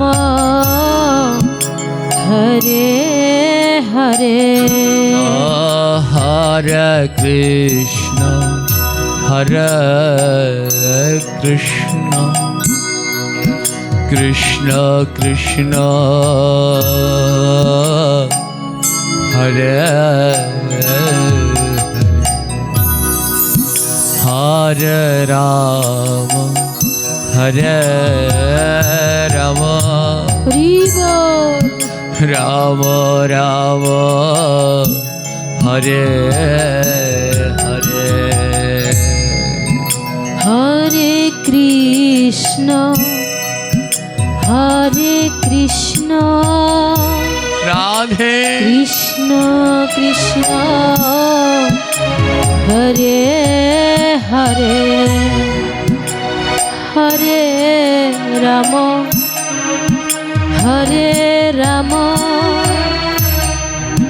রাম রাম হরে হরে। আমার নাম যজ্ঞ, এই নাম হলো একটা যজ্ঞ। এই নামকে যজ্ঞ বলল কেন? যজ্ঞ করতে তো যজ্ঞ কুণ্ডু লাগে, যজ্ঞ করতে হলে ঘি লাগে, যজ্ঞ করতে হলে কাঠ লাগে, যজ্ঞ করতে হলে পুরোহিত লাগে। এই নামকে কেন যজ্ঞ বলল? বলে নামটাও একটা যজ্ঞ জানো। এই নাম যজ্ঞে সবই লাগে, কুণ্ড লাগে, কাঠ লাগে, ঘি লাগে, পুরোহিত লাগে। এই নাম যজ্ঞের কুণ্ড হলো তোমার কান। এই নামকে নাম যজ্ঞের কুণ্ড বানাও, যজ্ঞ কুণ্ড করো। আর এই নাম যজ্ঞের আগুন হলো স্বয়ং নাম। ওই কানের ভিতরে নামের আগুন জ্বালাও।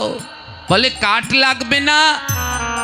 এই নাম যজ্ঞের কাঠ হলো তোমার জীবনের সমস্ত আপদ বিপদ, তোমার জীবনের সমস্ত অশুভ এই নামের আগুনে পুড়ে সব ভস্মীভূত হয়ে যাবে। হরি বল হরি বল। তাই এই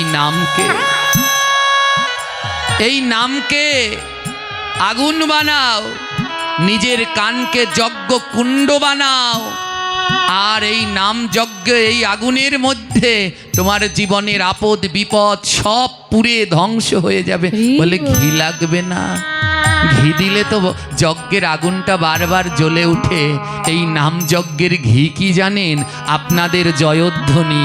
ঘি দিলে যেমন আগুন জ্বলে ওঠে, আর জয়ধ্বনি করলে এই নামের শক্তি বেড়ে যায়। কৃষ্ণ হরে কৃষ্ণ রাধে কৃষ্ণ কৃষ্ণ হরে হরে হরে রাম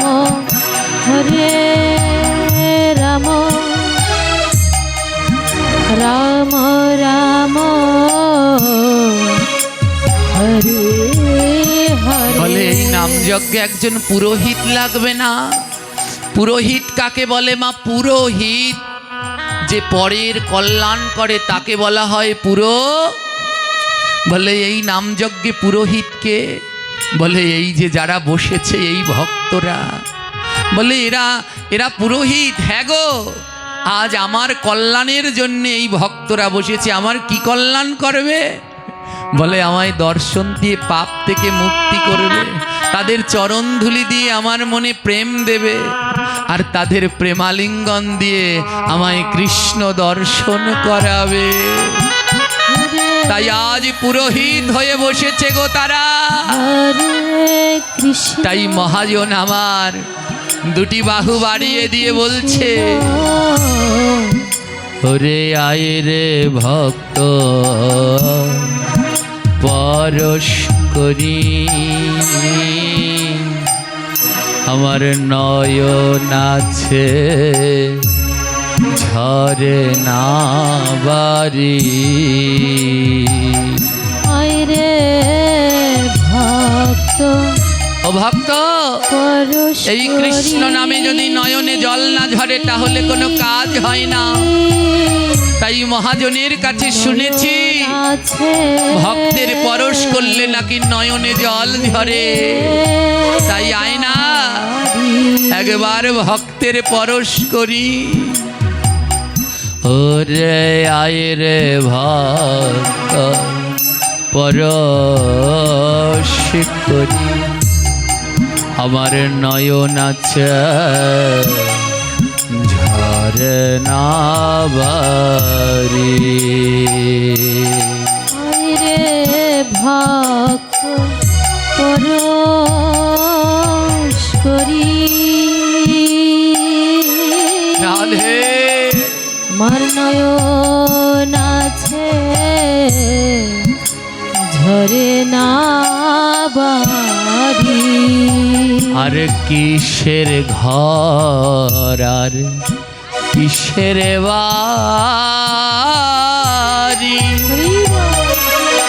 আর একদিন যাব সবই ছাড়ি।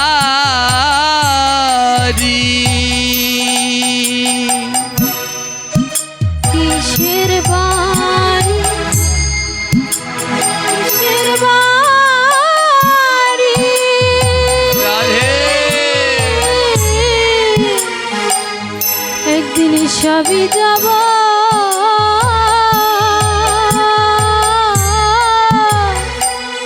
সবই যাব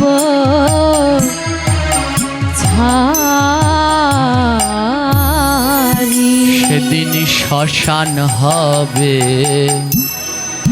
শেষ ঠিকানা, কেন বোঝো না?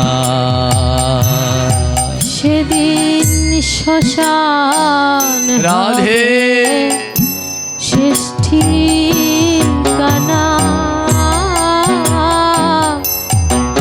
কেন বোঝো না? আর সময় থাকিতে ভক্তে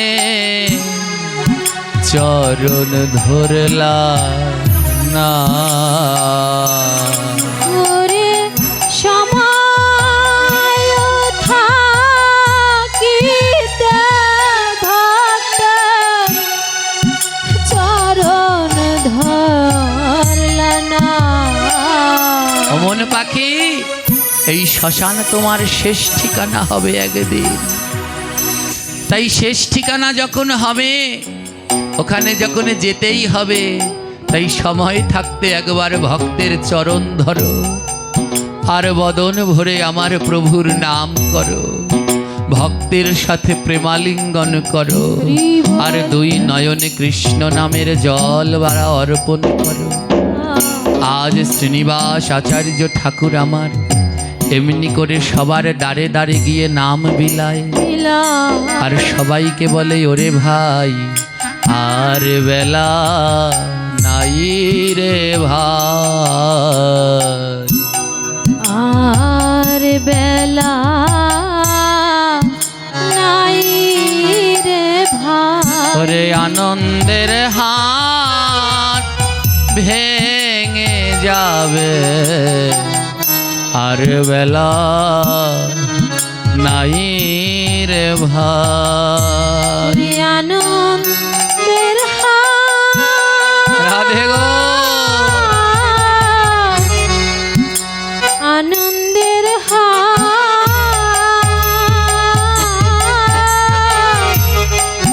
ভেঙে যাবে, আর বেলা নাই রে ভাই। আজ 3 দিন ধরে এই নববৃন্দাবনে আপনাদের সাথে আনন্দের হাটে বসেছিলাম মা।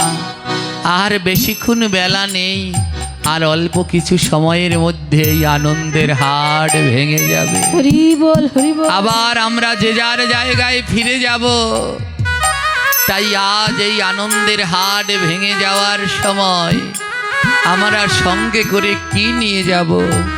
বলে 2 কর্ণ ভরে প্রভুর নাম নিয়ে যেও, অন্তর ভরে আমার প্রভুর ভক্তি নিয়ে যেও, 2 নয়নে করে জলধারা নিয়ে যেও, আর সারা অঙ্গে ভক্তের চরণ ধুলা মেখে নিয়ে যেও।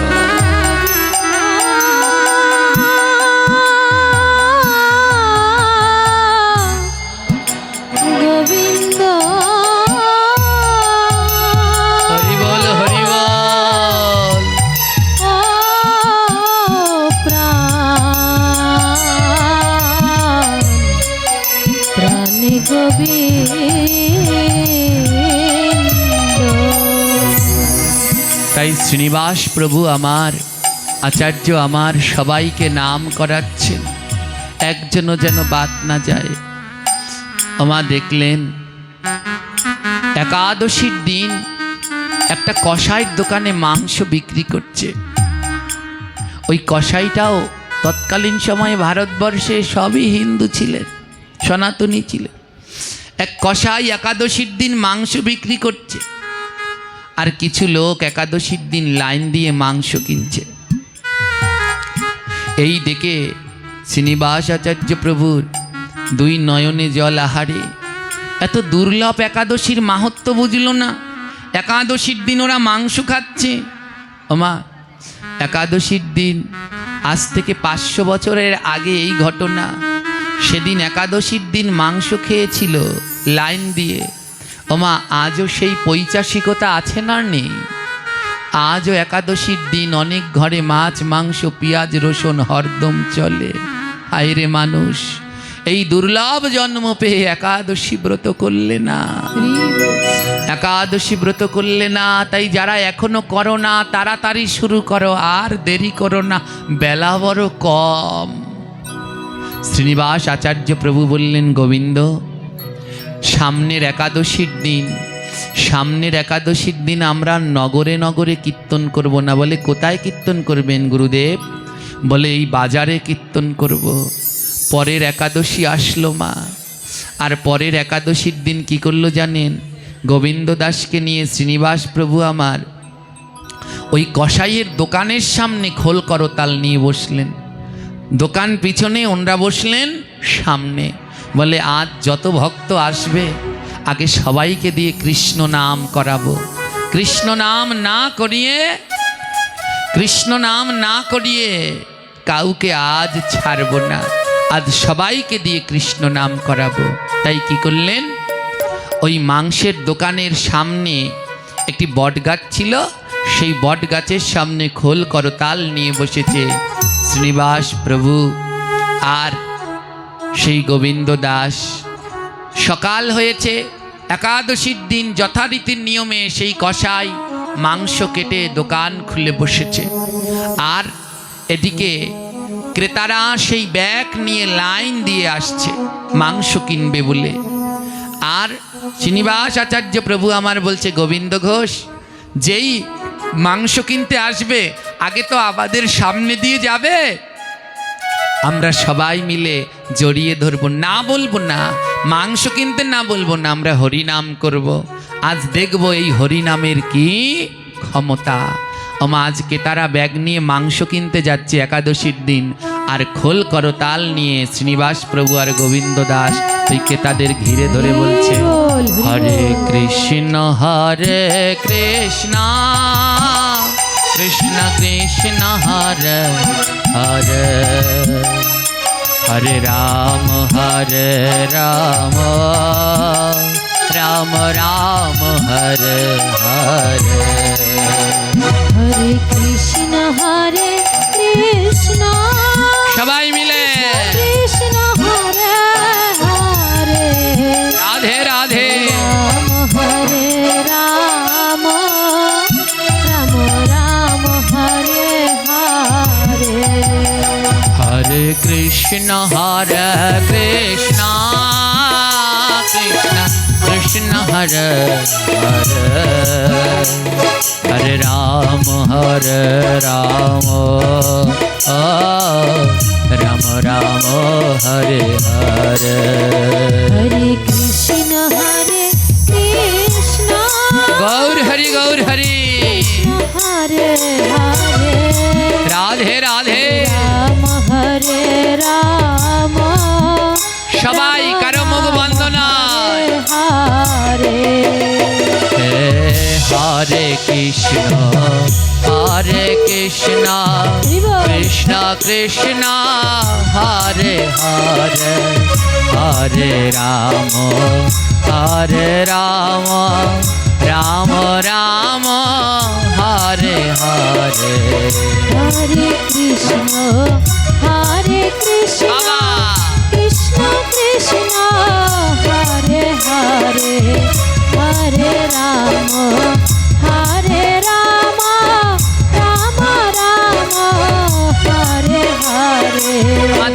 এসেছে মাংস কিনতে যাবে, দুইজনে ঘিরে ধরেছে। দাঁড়াও, কোথায় যাচ্ছ ভাই? দেখতে পাচ্ছ না মাংসের দোকানে যাচ্ছি, মাংস কিনবো। শ্রীনিবাস আচার্য বলে, ও মাংস কিনবে, ভালো কথা, কিন্তু আজ তো একাদশী, একটু নাম করে যাও। মাংস পরে কেন, মাংস তো একটু পরেও থাকবে, একটু নাম করে যাও। হ্যাঁ, ওনারা বলে আমরা এর নাম করব না। যারা মাংস কিনতে এসেছে ওনারা বলছে আমরা এর নাম করব না। শ্রীনিবাস আচার্য আর গোবিন্দ বলছে, গোবিন্দ দুজনের চরণ জড়িয়ে ধর। দুইজনে দুজনার চরণ জড়িয়ে ধরেছে, গুরু আর শিষ্য সেই পাপীদের চরণ জড়িয়ে ধরেছে। ও ভাই, একাদশীর দিন একটু সময় নাম করে যাও। ও মা, শ্রীনিবাস আচার্য আর গোবিন্দ দাস দুজনে পরম সেই নিষ্ঠবান মহাশুদ্ধ আত্মা তো। আর যেই না ওদের স্পর্শ লেগেছে ওই পাপীদের গায়ে, ভক্তের স্পর্শ লেগে ওদের মনের মধ্যে কৃষ্ণ ভক্তি। হরে কৃষ্ণ হরে কৃষ্ণ কৃষ্ণ কৃষ্ণ হরে হরে, হরে রাম হরে রাম রাম রাম হরে হরে। হরে কৃষ্ণ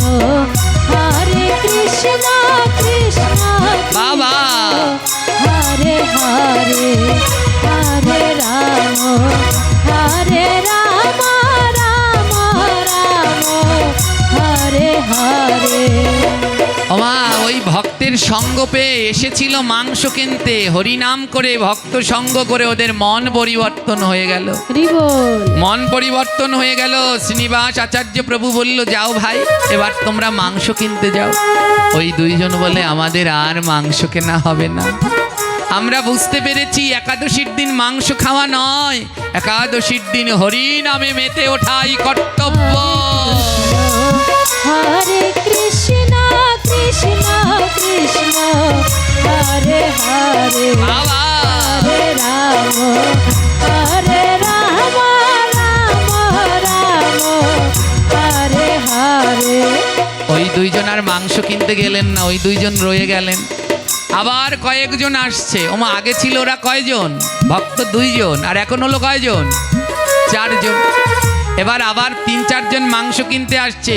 শ্রীনিবাস আচার্য বলে, ধরো ওদেরকে, ওদেরকে জড়িয়ে ধরো, বুকের মধ্যে জড়িয়ে ধরলেন। আয় না ভাই, আজ একাদশীর দিন, মাংস একটু পরে কিনবি, আগে নাম কর, এমন দুর্লভ জন্ম পাবি না। বল না, বদন ভরে দুই বাহু তুলে বল।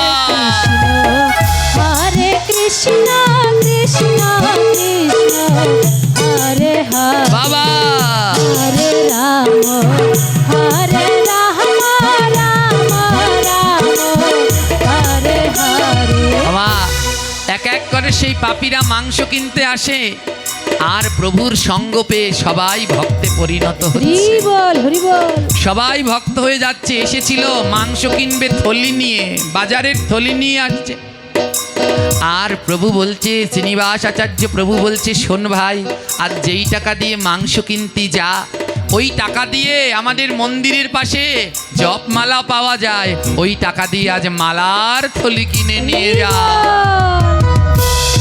এসেছিল মাংস কিনবে বলে থলি নিয়ে, আর ভক্ত সঙ্গ পেয়ে সেই মাংস কেনার টাকা দিয়ে জপমালার থলি কিনে নিয়ে যাচ্ছে। আইরে, প্রভু বলছে, ওই মাংস কিনলে একদিন খাবি, আর জপমালার থলি কিনলে সারা জীবন ওই মালায় হরে কৃষ্ণ মহামন্ত্র জপ করে। হরে কৃষ্ণ কৃষ্ণ কৃষ্ণ রাধে রাধে, হরে রাম রাম রাম হরে হরে। এমনি করে ওই দিনকে যারা যারা মাংস কিনতে আসলেন সবাইকে কৃষ্ণ ভক্ত করে দিলেন। ওমা, সবার আনন্দ, কিন্তু কষ্ট হলো একজন। আর কার কষ্ট বলতে পারেন? কসাই। ও তো মাংস টাংস কেটে রেখেছে, কিন্তু কেউ ওর মাংস কেনেনি। বিকাল হয়ে গেছে। এবার শ্রীনিবাস প্রভু বললেন, গোবিন্দ, সবাইকে তো আমি কৃষ্ণ নাম করালাম, এবার কসাইকে কৃষ্ণ নাম করানোর দায়িত্ব তোমার, আমি তাহলে যাই। গোবিন্দ বলে, হে প্রভু, গুরুদেব তো, হে গুরুদেব, আপনি যদি আমায় আশীর্বাদ করেন তাহলে আমি কসাইকেও কৃষ্ণ নাম করাতে পারব। হরে কৃষ্ণ রাধে রাধে। কৃষ্ণ কৃষ্ণ হরে হরে হরে রাম হরে রাম রাম রাম হরে হরে। প্রভু আমার ভজন থলিতে ফিরে গেলেন, আর গোবিন্দ দাস সেই কসাইয়ের দোকানে গিয়ে দাঁড়িয়েছেন। আমার একজন ভক্ত যদি কোনো দোকানে যায় বা গৃহে যায়, গিয়ে বলে কেউ আছেন, এই বলে কি বলে, ওই যখন ভক্তের গৃহের সামনে গেলেন আর ওই দোকানের সামনে গিয়ে গোবিন্দ দাস বললেন হরে কৃষ্ণ। কসাই তো কোনো কথা বলে না। হ্যাঁ, আবার গোবিন্দ দাস বলছে হরে কৃষ্ণ, কথা বলছে না। গোবিন্দ দাস বলছে ও ভাই, কেউ যদি হরে কৃষ্ণ বলে তাহলে শুনলে আবার তাকেও হরে কৃষ্ণ বলতে হয়।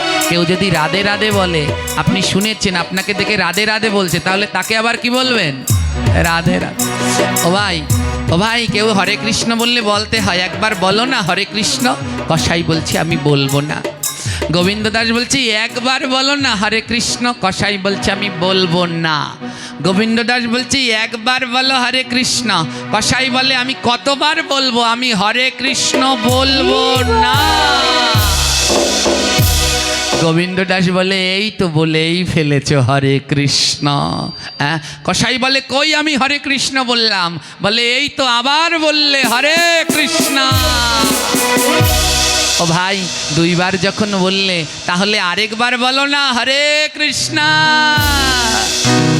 কসাইকে কৃষ্ণ নাম করালেন, কিন্তু কসাইয়ের মন শুদ্ধ ছিল না। কসাই বলে দাঁড়া বৈষ্ণব, আজ তোকে আমি কঠিন শাস্তি দেব। কসাই ছলনা করে গোবিন্দ দাসকে বললেন ও বৈষ্ণব, শুনেছি বৈষ্ণব আসলে নাকি মালা পরাতে হয়, চন্দন দিতে হয়। তুমি আজ আমার দোকানে এসেছো, তোমাকে একটু মালা পরাবো, চন্দন পরাবো, মিষ্টি মুখ করাবো, একটু আমার দোকানে আসো না। গোবিন্দ দাস মনে মনে বলছে আহারে, আমার গুরুদেবের কত কৃপা, ও এমন এত তাড়াতাড়ি ভক্ত হয়ে গেল, আগে তো বুঝতে পারিনি। আমা গোবিন্দ দাস গেল দোকানে, আর এইদিকে দুষ্টু কসাই কি করলো, এক বাটি রক্ত নিয়ে আসলো, পশুর রক্ত, আর কতগুলো নারী ভুঁড়ি নিয়ে আসলো। গোবিন্দ দাসের গলায় সেই নারী ভুঁড়ি পরিয়ে দিল। কিরে মালা পরবি না, এই নে বৈষ্ণব। সেই নারী ভুঁড়িগুলো গোবিন্দ দাসের গলায় পরিয়ে দিল। আর চন্দন মাখবি না, সারা গায়ে সেই রক্ত মাখিয়ে দিল। গোবিন্দ দাসের দুই নয়নে জল ঝরছে, ওরে নিষ্ঠুর, আমার গায়ে এমন প্রাণীর নারী ভুঁড়ি দিলি, আমার গায়ে এমন পশুর রক্ত মেখে দিলি।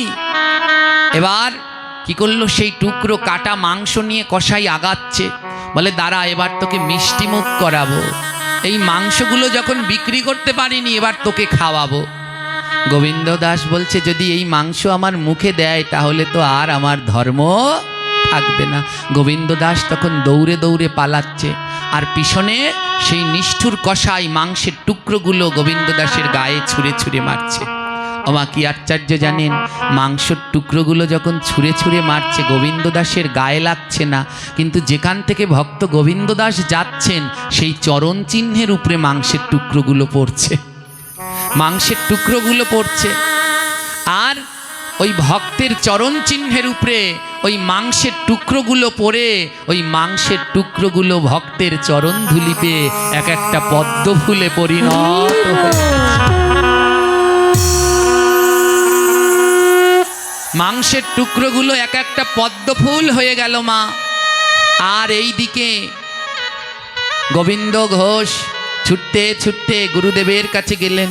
গুরুদেব বলল গোবিন্দ আমাকে একটু জল দাও। গোবিন্দ বলল গুরুদেব আমি পারবো না, আজ আপনি জল চাইলেন আমি দিতে পারবো না। বলে কেন?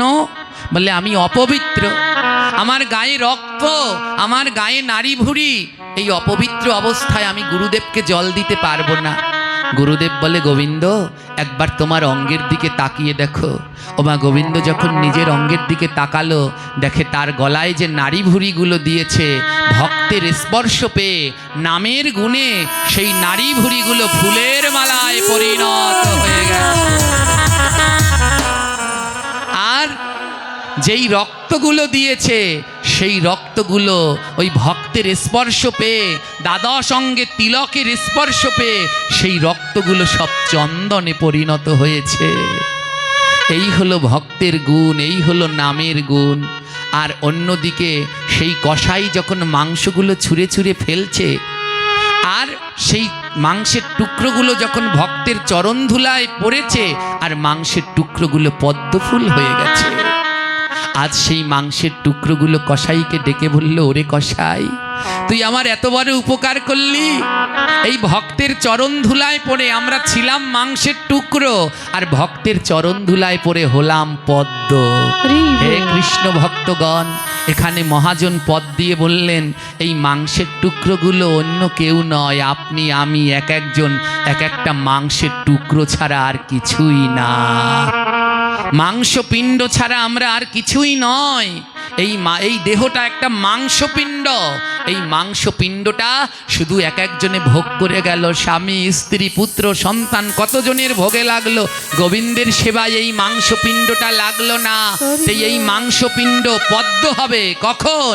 যেদিনকে কোনো শুদ্ধ ভক্তের চরণ তলে এই মাংসপিণ্ড নামক দেহটা লুটিয়ে পড়বে। তাই শুদ্ধ ভক্ত পেলে দেরি করো না, শুদ্ধ বৈষ্ণব সাধুগুরু জন পেলে দেরি করো না।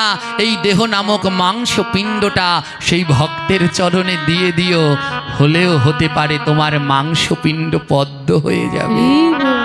সেই মাংসপিণ্ডগুলো কসাইকে ডেকে বললে, ও কসাই, আমাদের আরেকটু উপকার করবি রে কসাই। যার চরণ ধুলায় আমরা মাংসপিণ্ড থেকে পদ্ম হলাম, যদি তার চরণটা পেতাম না জানি কি হতে পারতাম। ও কসাই, আমাদেরকে একটু সেই মহাত্মার চরণে দিয়ে আসবি, যার চরণ ধুলায় পড়ে আমরা মাংসপিণ্ড থেকে পদ্ম হয়েছি। কসাইয়ের দুই নয়নে জল, এ আমি কি করেছি? চরণ ধুলায় পড়ে মাংস গেল পদ্ম হয়ে। কসাই কি করলো জানেন? সেই সব পদ্মফুল কুড়িয়ে নিয়ে সেই শ্রীনিবাস আচার্যের আঙিনায় গেলেন, আর আঙিনায় গিয়ে সেই গোবিন্দ দাসের চরণে একটা একটা করে পদ্ম দিচ্ছে। আর জগৎকে দেখালেন নাম কি না পারে, নামের গুণে নারী ভুরি হলো ফুলের মালা, রক্ত হলো চন্দন, মাংস টুকরো হলো পদ্ম। বলে, হে ভক্তগণ, যদি সেই দিন নামের গুণে হয়েছে, আজ কেন হবে না? আজও হবে। কখন? বলে, শুদ্ধ চিত্তে সরল মনে যদি নাম করতে পারো। গাও গাও পুন গৌরাঙ্গের গুণ সরল করিয়া মন, সেই দিন প্রভু নাম গ্রহণ করবে, যেদিন আমরা সরল মনে প্রভুর নাম গাইতে পারবো। তাই আসুন, কারো নিন্দা নয়, কারো চর্চা নয়, কারো দোষ খোঁজা নয়, আমাদের মন সরল করে কেউ যদি আমাদের নিন্দা করে, সেটাকে ভালো ভেবে, সেটাকে আমার কল্যাণ ভেবে আমি যেন সরল মনে প্রভুর নাম গাইতে পারি। আর সরল মনে যদি এমনি করে নাম গাওয়া যায়, আজও সেই নামের গুণে নারী ভুরি ফুলের মালায় পরিণত হবে। হরি বল। জয় নিতাই। কেউ উঠবেন না, প্রার্থনা। আজকের এই শ্রীমদ্ ভাগবত পাঠের আয়োজন করেছে শ্রী দুলাল চন্দ্র মালো। বাবা লোকনাথ যেন মনের বাসনা পূর্ণ করেন। এই কমিটির একজন সদস্য প্রেমানন্দ সাহা, সে অসুস্থ। বাবা লোকনাথের কৃপায় যেখানে সে যেন তাড়াতাড়ি সুস্থ হয়ে ওঠে, সবাই একটু এই আশীর্বাদ করবেন। জয় নিতাই। তাই যারা আজকে পাঠ দিলেন তাদের উদ্দেশ্যে আমরা প্রার্থনা করি, যারা অসুস্থ সে যেন তাড়াতাড়ি সুস্থ হয়, তার জন্যে আমরা প্রার্থনা করি। তাই যে যেখানে আছেন কেউ উঠবেন না, সবাই মিলে হাত জোড় করেন, কথা বলবেন না। আমি যা বলি আমার সাথে সাথে প্রার্থনায় সবাই অংশগ্রহণ করুন। হে গোবিন্দ, হে নাথ, হে মধুসূদন, হে গিরিধারী, হে নারায়ণ। আজ যাদের উদ্দেশ্যে হলো এই ভাগবত পাঠের আয়োজন, এই 3 দিন ধরে যারা করলেন এই ভাগবত পাঠের আয়োজন, তাদের যদি থেকে থাকে কোনো ভুলে ত্রুটি অপরাধ, ক্ষমা করে দিও আমার অনাথের নাথ। হে গোবিন্দ হে নাথ হে গিরিধারী, কৃপা করে দিও তাদের তোমার চরণে তরি।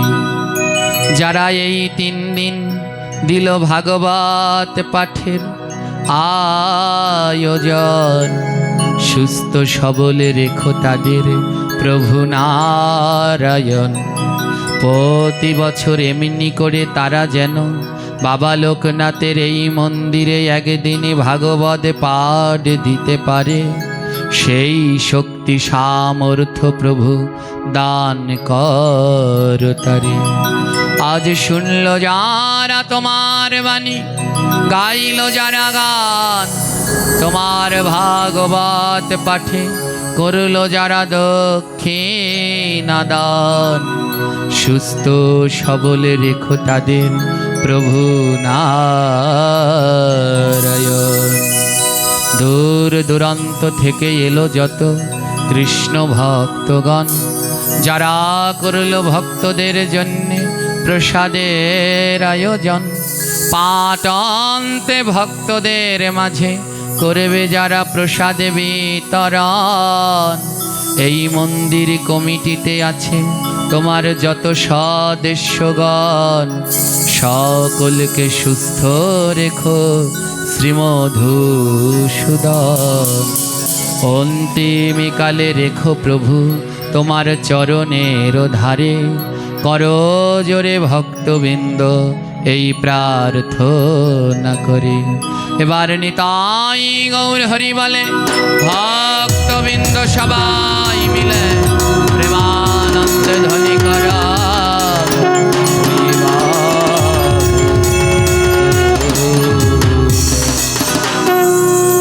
এবার আমরা সবাই মিলে পুরুষোত্তম ভগবানকে দীপদান করব। কেউ জায়গা থেকে উঠবেন না, সবাই নিজের জায়গায় বসে বসে একটা সুন্দর পরিবেশ সৃষ্টি করে আমরা সবাই মিলে আজকে কাকে দীপদান করব? সবাই বলেন পুরুষোত্তম ভগবানকে।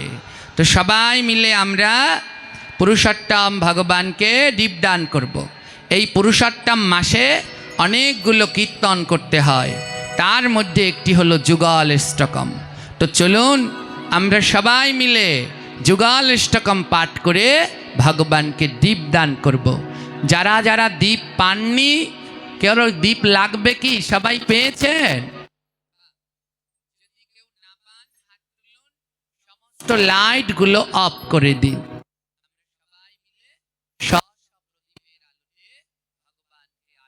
করব।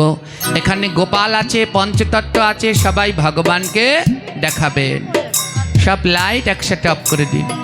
বলুন পুরুষোত্তম ভগবান কে, পুরুষোত্তম মাস কে, সমবেত গৌর ভক্তবৃন্দ কে। কৃষ্ণ প্রেম